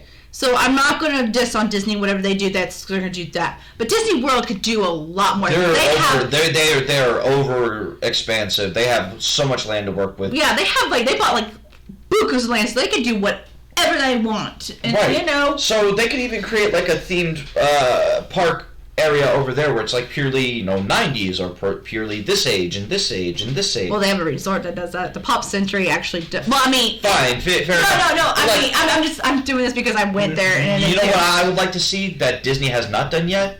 A walk-in history museum of everything Disney. They used to do. They used to actually have and I think they still do. They have a Walt Disney Museum where like everything Walt did, everything Everything like Walt did. I'm talking about a truly interactive. But it's a museum that you can walk through.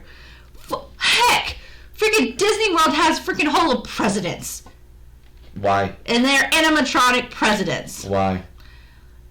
Your guess is good as mine. But they do have. haven't found it yet, and I have not walked through it yet, so I have no idea. I know Donald Trump's in there now. I would understand better if they did like a hall of Disney, princes, princesses, villains. So that way the kids of the now can understand of the cartoon villains of the past or the stories of, Yeah. With the whole memory lane concept. Exactly. Yeah. It'd be nice if they had that, but we got Bob Iger that's so money hungry right now. He doesn't give two shits about what's going on in the park besides the Galaxy's Edge that's opening up here pretty soon. That's the only thing he's caring about right now. Anyways, is there anything else that we've got for discussion? Because I think we've covered pretty much anything and everything. Granted, we've only been chatting this up for maybe about an hour, almost hour and a half. But I've honestly got nothing now. My Disney well is tapped dry. Okay, if you guys got any questions for me about a Disney park, like restaurants or anything like that, let me know. I will tell you if they're worth it or not. If you've heard of these restaurants, I most likely have ate there at least once. Especially on my solo trip, I try to eat all the restaurants that are like actually main restaurants of Disney. Let me know if you're making a trip and you want to know. Let me know because I can tell you majority of them because I tried. That's why I said I tried to eat at all Disney food places as much as possible. Right. But with so much you got and everything, and it depends on how much they give you. But like I said, Disney needs to play more on a lot more Disney movies. I think that's what they need to do is like don't be doing all these offset stuff like I said, Space Mountain and this, and then it makes no sense to whatsoever Disney itself. There's a lot of things Disney needs to fix right now, from the Bob Iger thing to it's not being as ballsy as it once was, to its shitty internet service at Disneyland/Disney World. Well, the internet. Well, I can see the internet because you could probably have the best internet, but if you got millions of people going on it at once, then you compensate for better servers and better internet. Then. Well, I was fine with my data. Which I have straight talk. No, my dad was fine at the parks. There have been places who have ultimately done it, but better. It's again, you take. You But take like the I said, highest. but- You take the highest amount of people. Well, that and can I find. understand they should start doing that since they're really pushing the My Disney Experience app. They keep pushing that. Even my Disney food blog person I watch keeps pushing that. It's like, that's where you need to go because that's where you get your fast passes. That's where you get your dinner reservations. That's when you see wait times for rides like, for example, Frozen and all that stuff. Understandable, You know, but again, but if they're that's what I'm trying to say. They need to because I'm trying to tell you they have this app and they're pushing way the I'm app to seeing do it, though, it because it their sounds masks are like- going to go away bye here pretty soon. understandable, but the way I'm seeing it right now, it doesn't seem like they're really. It seems That's like the they're more problem. cutting That's corners. the problem, and they're gonna find that out once Galaxy Edge opens in Disney because they have a phone thing. I guess there's like a ride or a phone thing that you could do with Galaxy Edge. Yeah, they sound like Call of Duty servers broken. But like I said, but they're gonna find out here pretty soon with Galaxy's Edge because there's just like thing that you can do with your phone with Galaxy's Edge, like it's like a hacker type thing and stuff like that. They're gonna find out pretty fast that they're gonna need better internet because if people are all doing this with Galaxy Edge, and if you don't have the great internet, then nobody's going to do it, and everybody's going to be pissy about it and be like, why do I need to go here? And they're going to lose money off of it because people don't want to go to Galaxy's Edge. Well, that's why they really need to amp up on. But they're not thinking about it right now. They'll really figure it out once it opens, and they're going to see the dissing of what. Oh, I know, and that's and- what's going to lose them a lot of profit in the end, and that's got to be shitty. Because you're going to get those first few people that go into this Galaxy Edge, And they're going to be realize like, the problem. they're going to be like, don't be getting on the internet with the thing because it sucks. Because I couldn't do my whatever hacker or whatever it was, you know, the thing that they're doing. I don't know. I like I said, Star Wars Galaxy is just not a big thing in my head. So I'm like, But I know it's happening. But it's not gonna be it's not gonna be a place I want to go to. Even when we go, it won't be a place I really want to go to. I'll be like, well, that'd be tough tickles because you and I are going because I want to do something with Darth Vader. well, that's fine. But I don't. Just so I can go next to James Earl Jones, the James Earl Jones wannabe, and just go. Which is funny because now since Disney owns Star Wars, that's the second time James Earl Jones. Sometimes they been do in a and Disney sometimes movie. they don't, Albert, depending on what it is. And I don't think there is even... There was kind of almost a soft... not really. No, it actually wasn't a soft opening. They did it for Pandora. They did a soft opening for Pandora, but so far I have not heard Galaxy's Edge kind of did a soft opening, if you will, with like your vlog, your... Well, that was media, but they didn't get to do a whole lot, and they didn't get to see a whole lot. No, they can only do so much. They couldn't but- even do the phone thing. They Yeah, just looked I at it. All they saw was construction. That's what she said. She saw construction. That was all she said. apparently you couldn't take photos, you Yeah. couldn't record, you couldn't anything. Right. But so like I said, she couldn't even see anything, and she even said that she couldn't see nothing. But they did do a soft opening for Pandora when it first came out. So I know they've done it, but I don't think they're doing it for Galaxy's Edge at this moment. Unless they're considering Disneyland, in quotations, Disneyland, doing the soft opening because that's the first one opening, which is in the end of May. And then they could change something for the Disney World version, which is coming out later in the year around December. Right. So Or knowing them, they'll probably learn from the experience, and instead of doing, I mean, even if you do it like this, okay, if they're not going to expand on the Disney internet for that, at least create dedicated internet servers for Galaxy's Edge in particular. I wish, but they probably won't think of it. They're just thinking of Disney as a whole, and they don't I know care. they would think, but again, But that's it would gonna be their it flaw. wouldn't- That's what I'm trying to tell you. Like if we were going from a different standpoint, yeah, you know, have your own Disney Wi-Fi, whatever, and you can fix that over time. But if you were doing this purely and solely for Galaxy's Edge, create dedicated servers, create a password system so not everybody can get on, and you know this. They have to tell you, hey, this is the password. You could change, and they would change the password to these dedicated servers on the daily. So it's you know a different thing every day. So you know so you can't say, hey, the password for this, you know, for better internet is this. No, it ain't gonna fucking happen. Yeah, but they won't do that.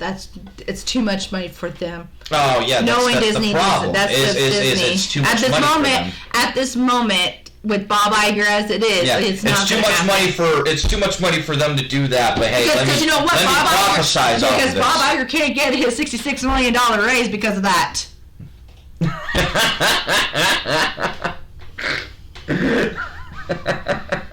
Yeah, right? It's like, oh, let me make better internet and dedicated servers. No, don't do that to me. Oh, no, my money heart. Well, basically, that's how I would feel about it because that's how I would see it. But, you know, But like they do that, but I that's what I'm thinking how they're doing with Galaxy's Edge is like Disneyland's going to be the soft opening technically, Right. And they do say it like that, kind of like that because they're saying you have to have a reservation to go. Yep. So from like May this to this, you got to have a reservation. The only time you can get reservations is if you have a resort at that time. You know, you book the resort at the time. That's when you're gonna get it. And there was some other way, but I forgot what it was, but. Basically, that's the soft opening right there. From the time it opens until like June 20th, that's the kind of like if you want to consider the soft opening of Galaxy's Edge. Right. And it's not fully done either. They're still going to add more to it. Know that. What? You keep looking over here. What happened? Oh no! It's not that. I'm scouting out this and seeing where I would position the. Daisy and Minnie. Oh. That's if everybody in the chat wants to actually see that, but that's the thing is you'd have to release that episode. So there's an episode of recording that Pink Lady did. Yeah, but it's on the big computer at the moment. The big computer. Yeah, it's on the big computer, but it's November, December. November was the last time I did anything. There was recording of November of last year where I drew. What, all of these? No, I think it was just like either like Donald or Mickey. Yeah. No, it was just Donald. It was just Donald? Yeah, it wasn't Goofy. Oh. Goofy did on the off. Oh, yeah. Path. But basically, there's recording of me drawing this from, staring at my phone, getting it correct, and making it all happen. And everybody, well, not everybody, more or less her, have been saying, oh, hey, why don't you do the rest? Why don't you do Daisy and Minnie, so that way you complete the group, minus Pluto. Pluto is actually part of the Fab Five. The Fab Five is Goofy, Donald, Mickey, Pluto, and Minnie. That's the Fab Five. And then you got the Fabulous Six, which adds Daisy. So, if you guys like to see that, let me know. I'll make it happen. Maybe you can add Tinkerbell since she's kind of like my main person as it is. I mean, not that small Tinkerbell, but... I'm not adding Tinkerbell. I'm already drawing these pretty big as is.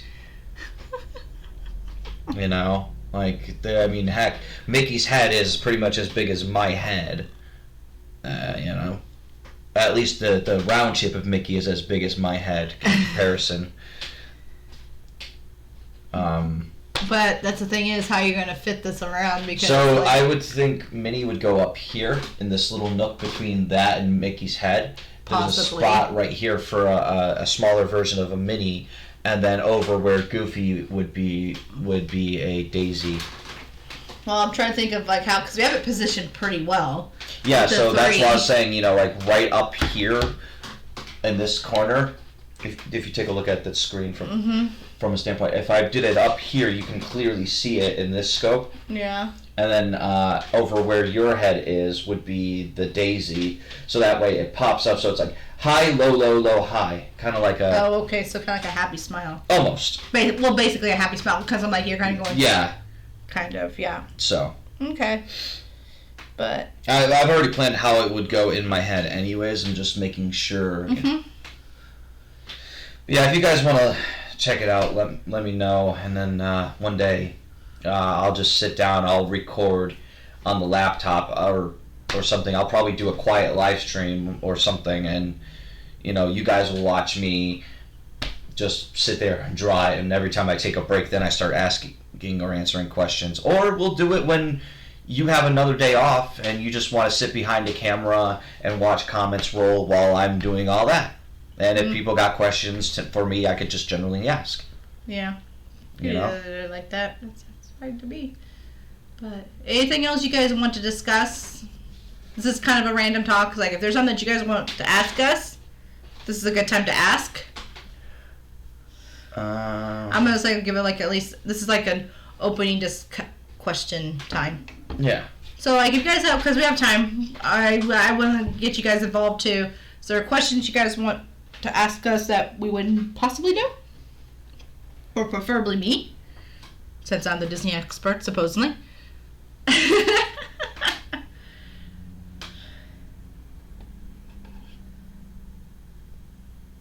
It's so good. Thanks, laugh out loud.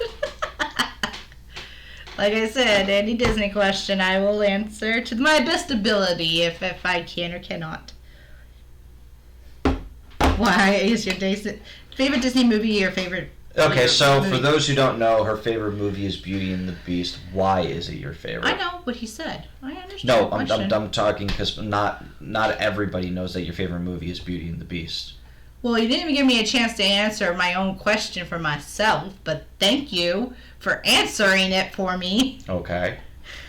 The reason why I like Beauty and the Beast, it's because I like that Belle was ordinary. She was smart for who she was.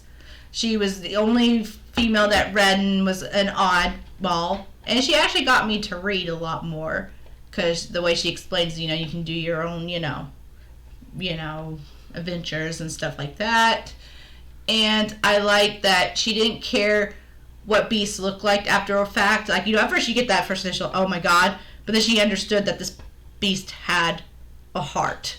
He, and as a person, I mean, she didn't know he was actually a real life person. Well, she did kind of know because she looked at the picture. She kind of almost put two and two together, but not quite yet.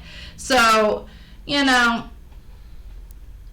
she just realized that he was a person. And I know it's all the whole bestiality thing, but, I see it as more like it doesn't matter what you look like, you can still be loved. Well, there was 2 complaints about that movie back in the day. It was bestiality and cabin fever. Not cabin Not cabin fever. What was it? The captor mentality. Stockholm syndrome. Thank you. That's what it was. Thank you. But not just that too. Yeah, you could put it that way. But I'm thinking of it as more like she realized that he's a person too. He Well, no. And she actually taught him stuff. Taught him to read. She taught him to actually use a spoon. And all that jazz. Be an actual. I kind of liked Belle as a character as a whole because she was the first non-princess to be a princess, kind of rags to riches story in a sense. Oh, yes. But again, she was independent prior. She was more so independent. Well, that's what I say. She most was, of the other she princesses, was and she was I'm gonna say she was almost like a feminism for Disney princess, where it's like you do not need to be acting like a dumb bitch. Yeah, no offense to most of the Disney. No, I'm not saying against but they've Cinderella. always acted like either I'm stuck in a house all by myself, like problems. Correct yourself. She wasn't the first Disney princess to go from rags to riches. Cinderella did. No, I'm not. I said one of the Disney princesses. Okay, yeah, it's not like you said the first one. So it wasn't the first. I'm saying one of the many. Okay. But she was also very independent on her own. She lived with her father, but it was to help her father. Mm-hmm. She could have chosen an easier life on her own. Right. She could have chose this path. She chose to live with her father to help out her father. I agree with you. Devante had really the best songs. Yeah, she chose to live with her father to help out her father. She was a very knowledgeable woman. Well, that's what I said. She became more of a feminist in that movie because most women did not care to learn. Yeah. Most of them, because most of them were just like how you see in Snow White and the Seven Dwarfs or Cinderella or something. They were doing something. But they were like more like a expected. damsel in distress almost type thing going on. In this some instance, way. Even without the beast, she was never the damsel in distress. She could fend for herself, given a chance. Oh yeah, she had an attitude towards Beast. Like she was like I said, my favorite scene in the movie is when after the fact, Beast saves her and she saves Beast. They go back, and she was trying to help his wounds, and they had a little confrontation, but it was a good confrontation. It was kind of funny. She goes, he yells at her like that hurts, and she goes, well, if you hold still, it wouldn't hurt as much. And she's like, if you hadn't run away, this wouldn't happen. If you hadn't frightened me, I wouldn't have run away. And then the Beast's like, then he goes, you should have been the West Wing. And then she goes, you should learn to control your temper. So it's like, she did show herself like, I'm sorry, bitch, please. Pretty much like, excuse me. Don't be pulling this shit on me. That's what I so liked about her. It's just like, don't be pulling this shit on me. Most of those damsel in distress be like, oh, okay, I'm sorry. And she's like, no, fuck you. Like, I can leave at any time, motherfucker. Well, technically. 50, yeah, 50, we'll go 50-50. Yeah. But she's like, I could leave at any fucking time, any fucking point. Even though you consider me as a prisoner, you consider me as a prisoner, I don't care. I'll walk out. Like she just did when she got scared by him. Yep. mean she got herself in trouble, but still, you know. Exactly. So But, it's but like, also too, and there's another thing is too, she could have left Beast after the fight, you know, after the wolf fight. You know, she had that moment of like she was getting back on the horse, but then she's like, but she had a heart like, you know, he's a person too. He saved her. I should save him and help him get back to the castle. More likely, she probably thought, I better take him to the castle. He's going to be taken care of. I know, and she could have left, but she didn't. She felt like she needed to help him. Mhm. You know, she could have left after the fact of, oh, I dropped him off the front stoop of his castle, and she could have just yeah, see what I like. she could have gone, but she didn't because she felt obligated to help because that's what she felt like. You know what? He does care for me in some way because he came and saved me. Yeah. You know, like there's a person right there. And like I said, she did actually teach me, like, got me more into, like, I already knew how to read. Well, not really.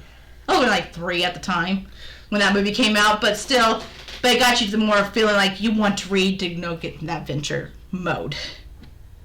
So. Mm-hmm. My favorite movie was always The Nightmare Before Christmas, and you guys already know the story of The Nightmare Before Christmas. Jack Skellington wanted change. He tried to do something that was not within his realm, and ended up flopping. He ended up getting, you know, feeling like shit, and you know, in the end, surprisingly, because Santa's such a nice, kind-hearted guy, he's like, hey, you know, I'll help you out, learn how to Yes, Christmas. Devontae, I agree with, yeah, that too. To me, back then, it was just like, oh, I love this movie. Growing older and rewatching it, it kind of gave me this feeling of like, no matter how, you know, like seeing Jack and wanting to see him change the mundane, boring, repetitive life and wanted to try for something new is what everyone wants to do with their natural lives. Is you don't want to be stuck in the same routine. It gets tedious. It gets boring. You want to spice it up. So, But he did it the wrong way. he did it the wrong way because he dove in head first, not knowing. Right. Well, and that's teaching you, like, You want to go in with a kind of like thought. look before you leap. Yeah, you know. So, basically. Look, think things through Yeah. before you just dive in head first. Mm-hmm.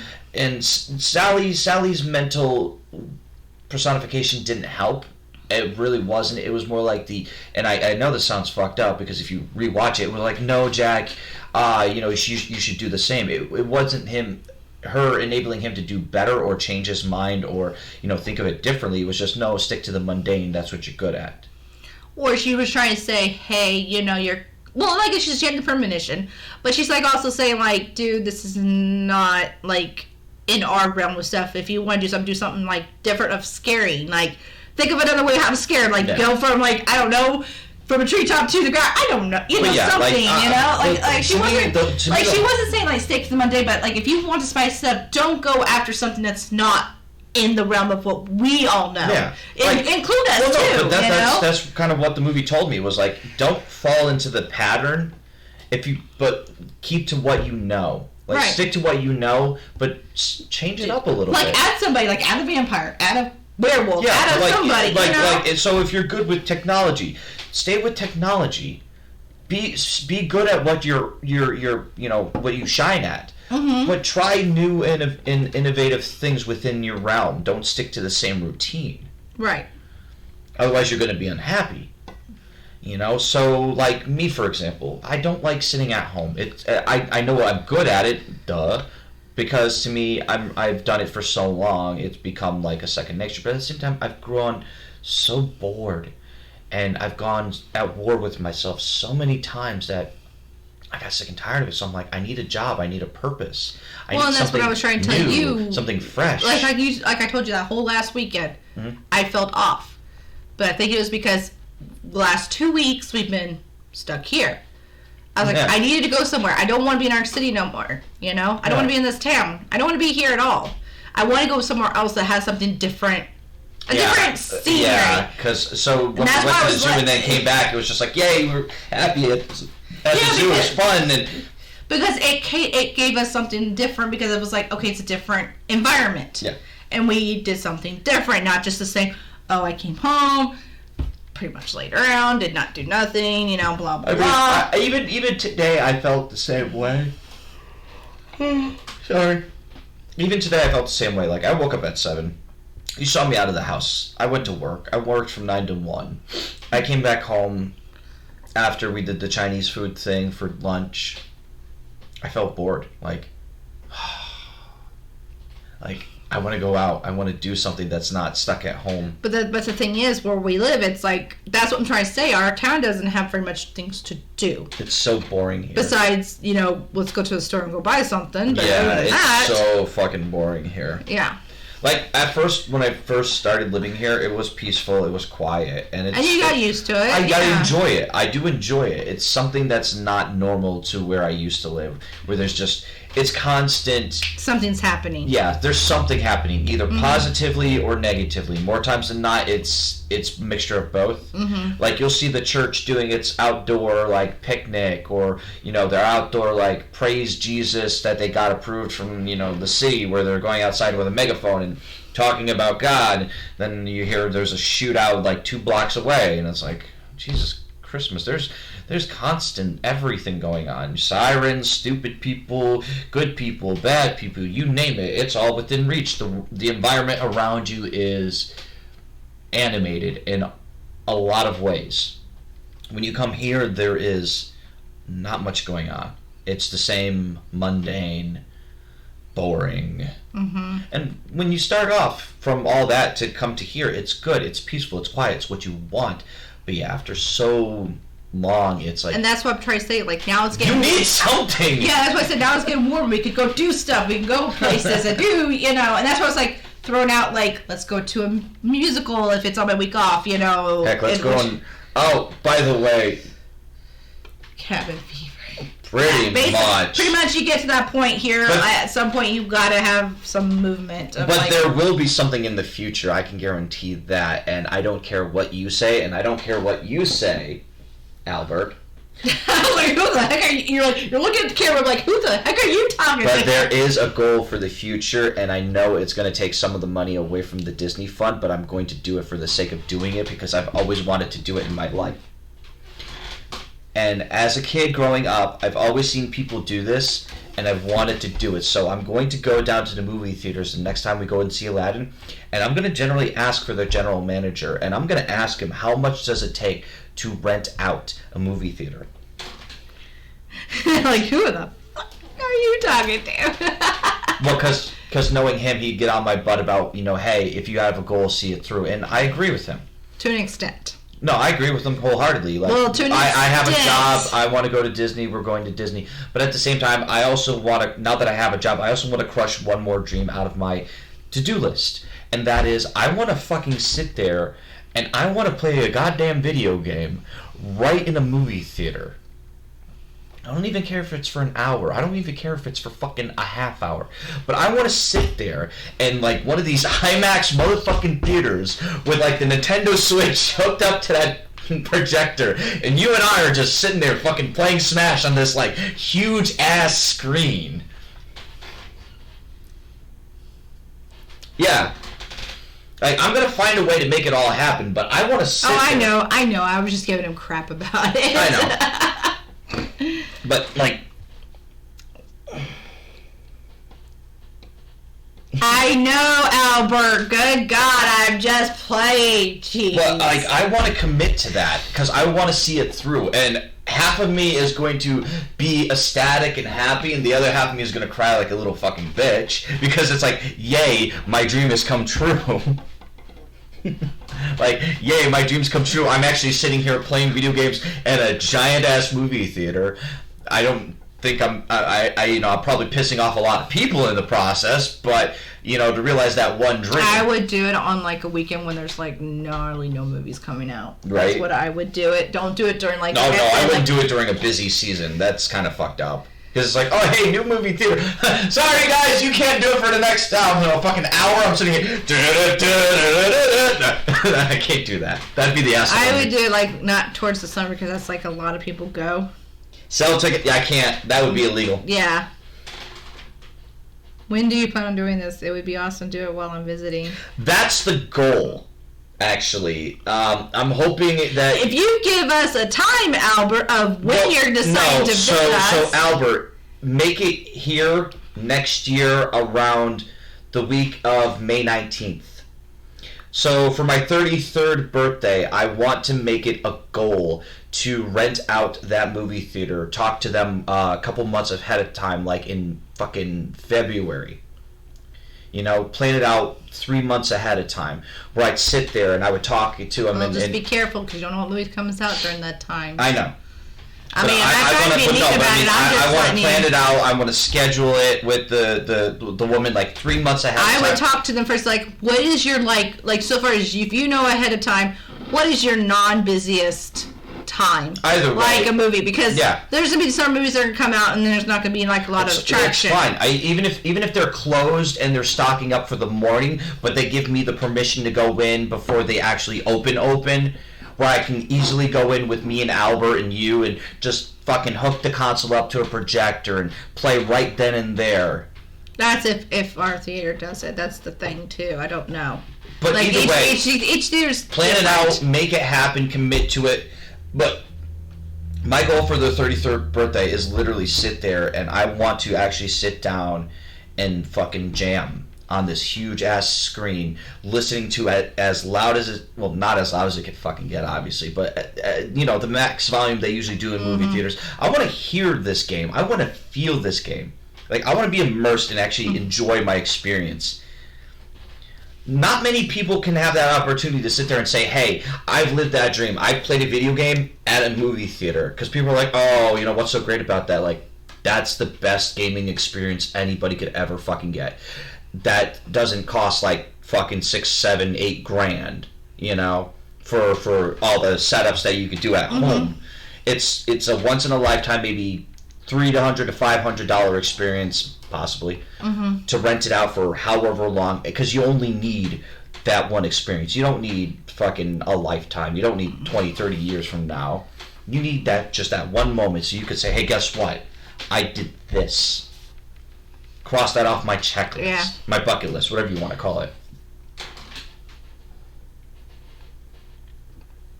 But Albert, I know you're saying you're visiting. When are you visiting? Yeah, because we're trying to figure out a schedule that best suits you. Like, because like the plan with you, what you want to do. Yeah. And what stuff that you would like to do, like stuff that we know that you would like to do, we can try to do. Well, because I'm trying to accommodate 3 things, and this is why I've got this job. And I know it's crazy, but I'm trying to accommodate us going to PAX. Honestly, we need to know what works for you guys. I currently have a flexible. Well, like I said, like, can you give me like an idea, like of like the summer, like during like June, July, August? I can. If you tell me the certain months, I could probably figure out what week I'm off, and we can do it from there. I think an easier explanation is thanks to now you telling us that you have a currently flexible schedule we're well aware of. We don't have that luxury. Well, I kind of do. You kind of do. Mine's but already if it falls on a week where he just magically pops up and says, "Hey, I can come and visit now," and we don't have those weeks off, there's the problem. We need to find out what his schedule is from him, what he feels comfortable with, so we can fit it within our schedules, and work with that, so that way it all comes together and it all works together. So whatever you think is the best time for you. Well, like I said, mine's already set in stone. When the hell will we be doing it? Well, I mean, it depends. Okay, so, like, let's just say, if you want to, why don't you come in July? Maybe we could go see The Lion King together, you know, when it comes out. If it comes out on my week off, or around the time I come my weeks off, you know? We'll take you to the zoo. We'll take you... There's stuff to do in Wichita. There's stuff to do in Winfield. And Ponca. Yeah, in Ponca City, Oklahoma. Yeah, I could take you to Oklahoma City. Albert, she could take you to Newkirk, Oklahoma, and she could show you a giant fucking tank. Dude, you can't ride on it. You know what? Can sit on it. You can climb it. I could take you to the Oklahoma City bombing site. Ooh. I could take you there. That's a 2-hour trip from here to go to Oklahoma City. We could do a day thing in Oklahoma City. There's a lot you could do. Like, I know the town's boring, but we're so close to a lot of stuff that we can make a day trip out of it. We can go to Kansas City in a day. True. We could go to Kansas City, Missouri and visit the fucking stadium that plays the Chiefs. We can go visit the World War I Museum that's in Kansas City, too. Yeah.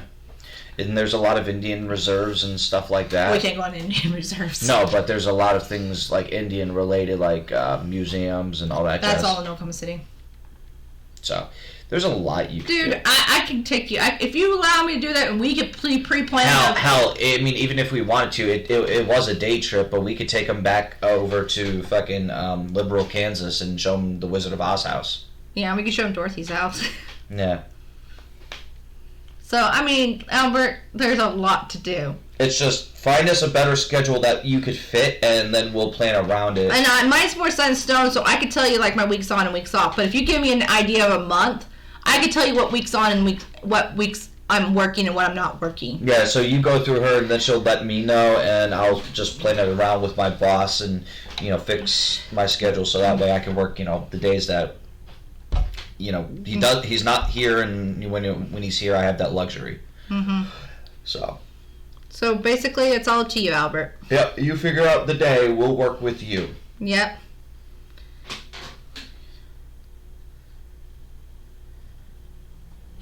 Well, that's awesome. But like I said, if you give me a month, I can tell you what weeks I'm off. Yep. But yeah, so that's still my goal, is just 30 year, when I'm 33, the big 3-3. Yeah, I want to sit down in the movie theater and just be like, guys, granted I can't really live stream from there because, Mm-hmm. but I know one thing in particular, I can record, and I could probably live stream from my phone. That's more or less. That's going to be very. Yeah, awkward. more or less, it'd be easier to record and show you guys that entire thing rather than me trying to do a live stream on a phone. Quick Googling says it's about 2K for a normal movie runtime. Yeah, but we're not doing a typical normal movie runtime. No. We're doing maybe about a half hour to an hour, and more or less, we could see how much, if I talk to the manager, she could probably tell me a general set price. If they allow it. If they allow it, and if it's a possibility, I could start making that goal possible. Mm-hmm. But I think we're good for tonight. Yeah. So, guys, I hope you enjoyed this podcast. We'll be back next Thursday about 10 a.m. because it's my week on. So it's going to be a morning stream. And we're going to start talking about the Dark Ages. Oh, yeah. That's going to be fun, guys. Good fun time. So we'll talk about the Dark Ages starting next week. So guys, I hope you guys have a great night. And yeah, and it was a really good podcast. I thought it was a good podcast. That's pretty decent. I mean, Yeah. granted, we apologize for talking almost an hour and a half. And there's no witch hunts, Chris. The Dark Ages is talks about this is where Disney kind of fell off the face of the earth almost a little bit. Fell off of what it used to be after Disney's passing. So basically this is the first age that had to deal with Walt Disney's passing. So enjoy that, guys. I'm kind of excited too because I want to see some, because I know some of the Dark Ages movies, but don't know a lot about their history of making and stuff. So I'm gonna be learning just with you guys, because it's Dark Ages is not the movie genre area that I actually watch a lot of, and technically I don't own either, obviously. So, and we'll look forward to that. So yeah. So. All right, guys. See ya. Bye.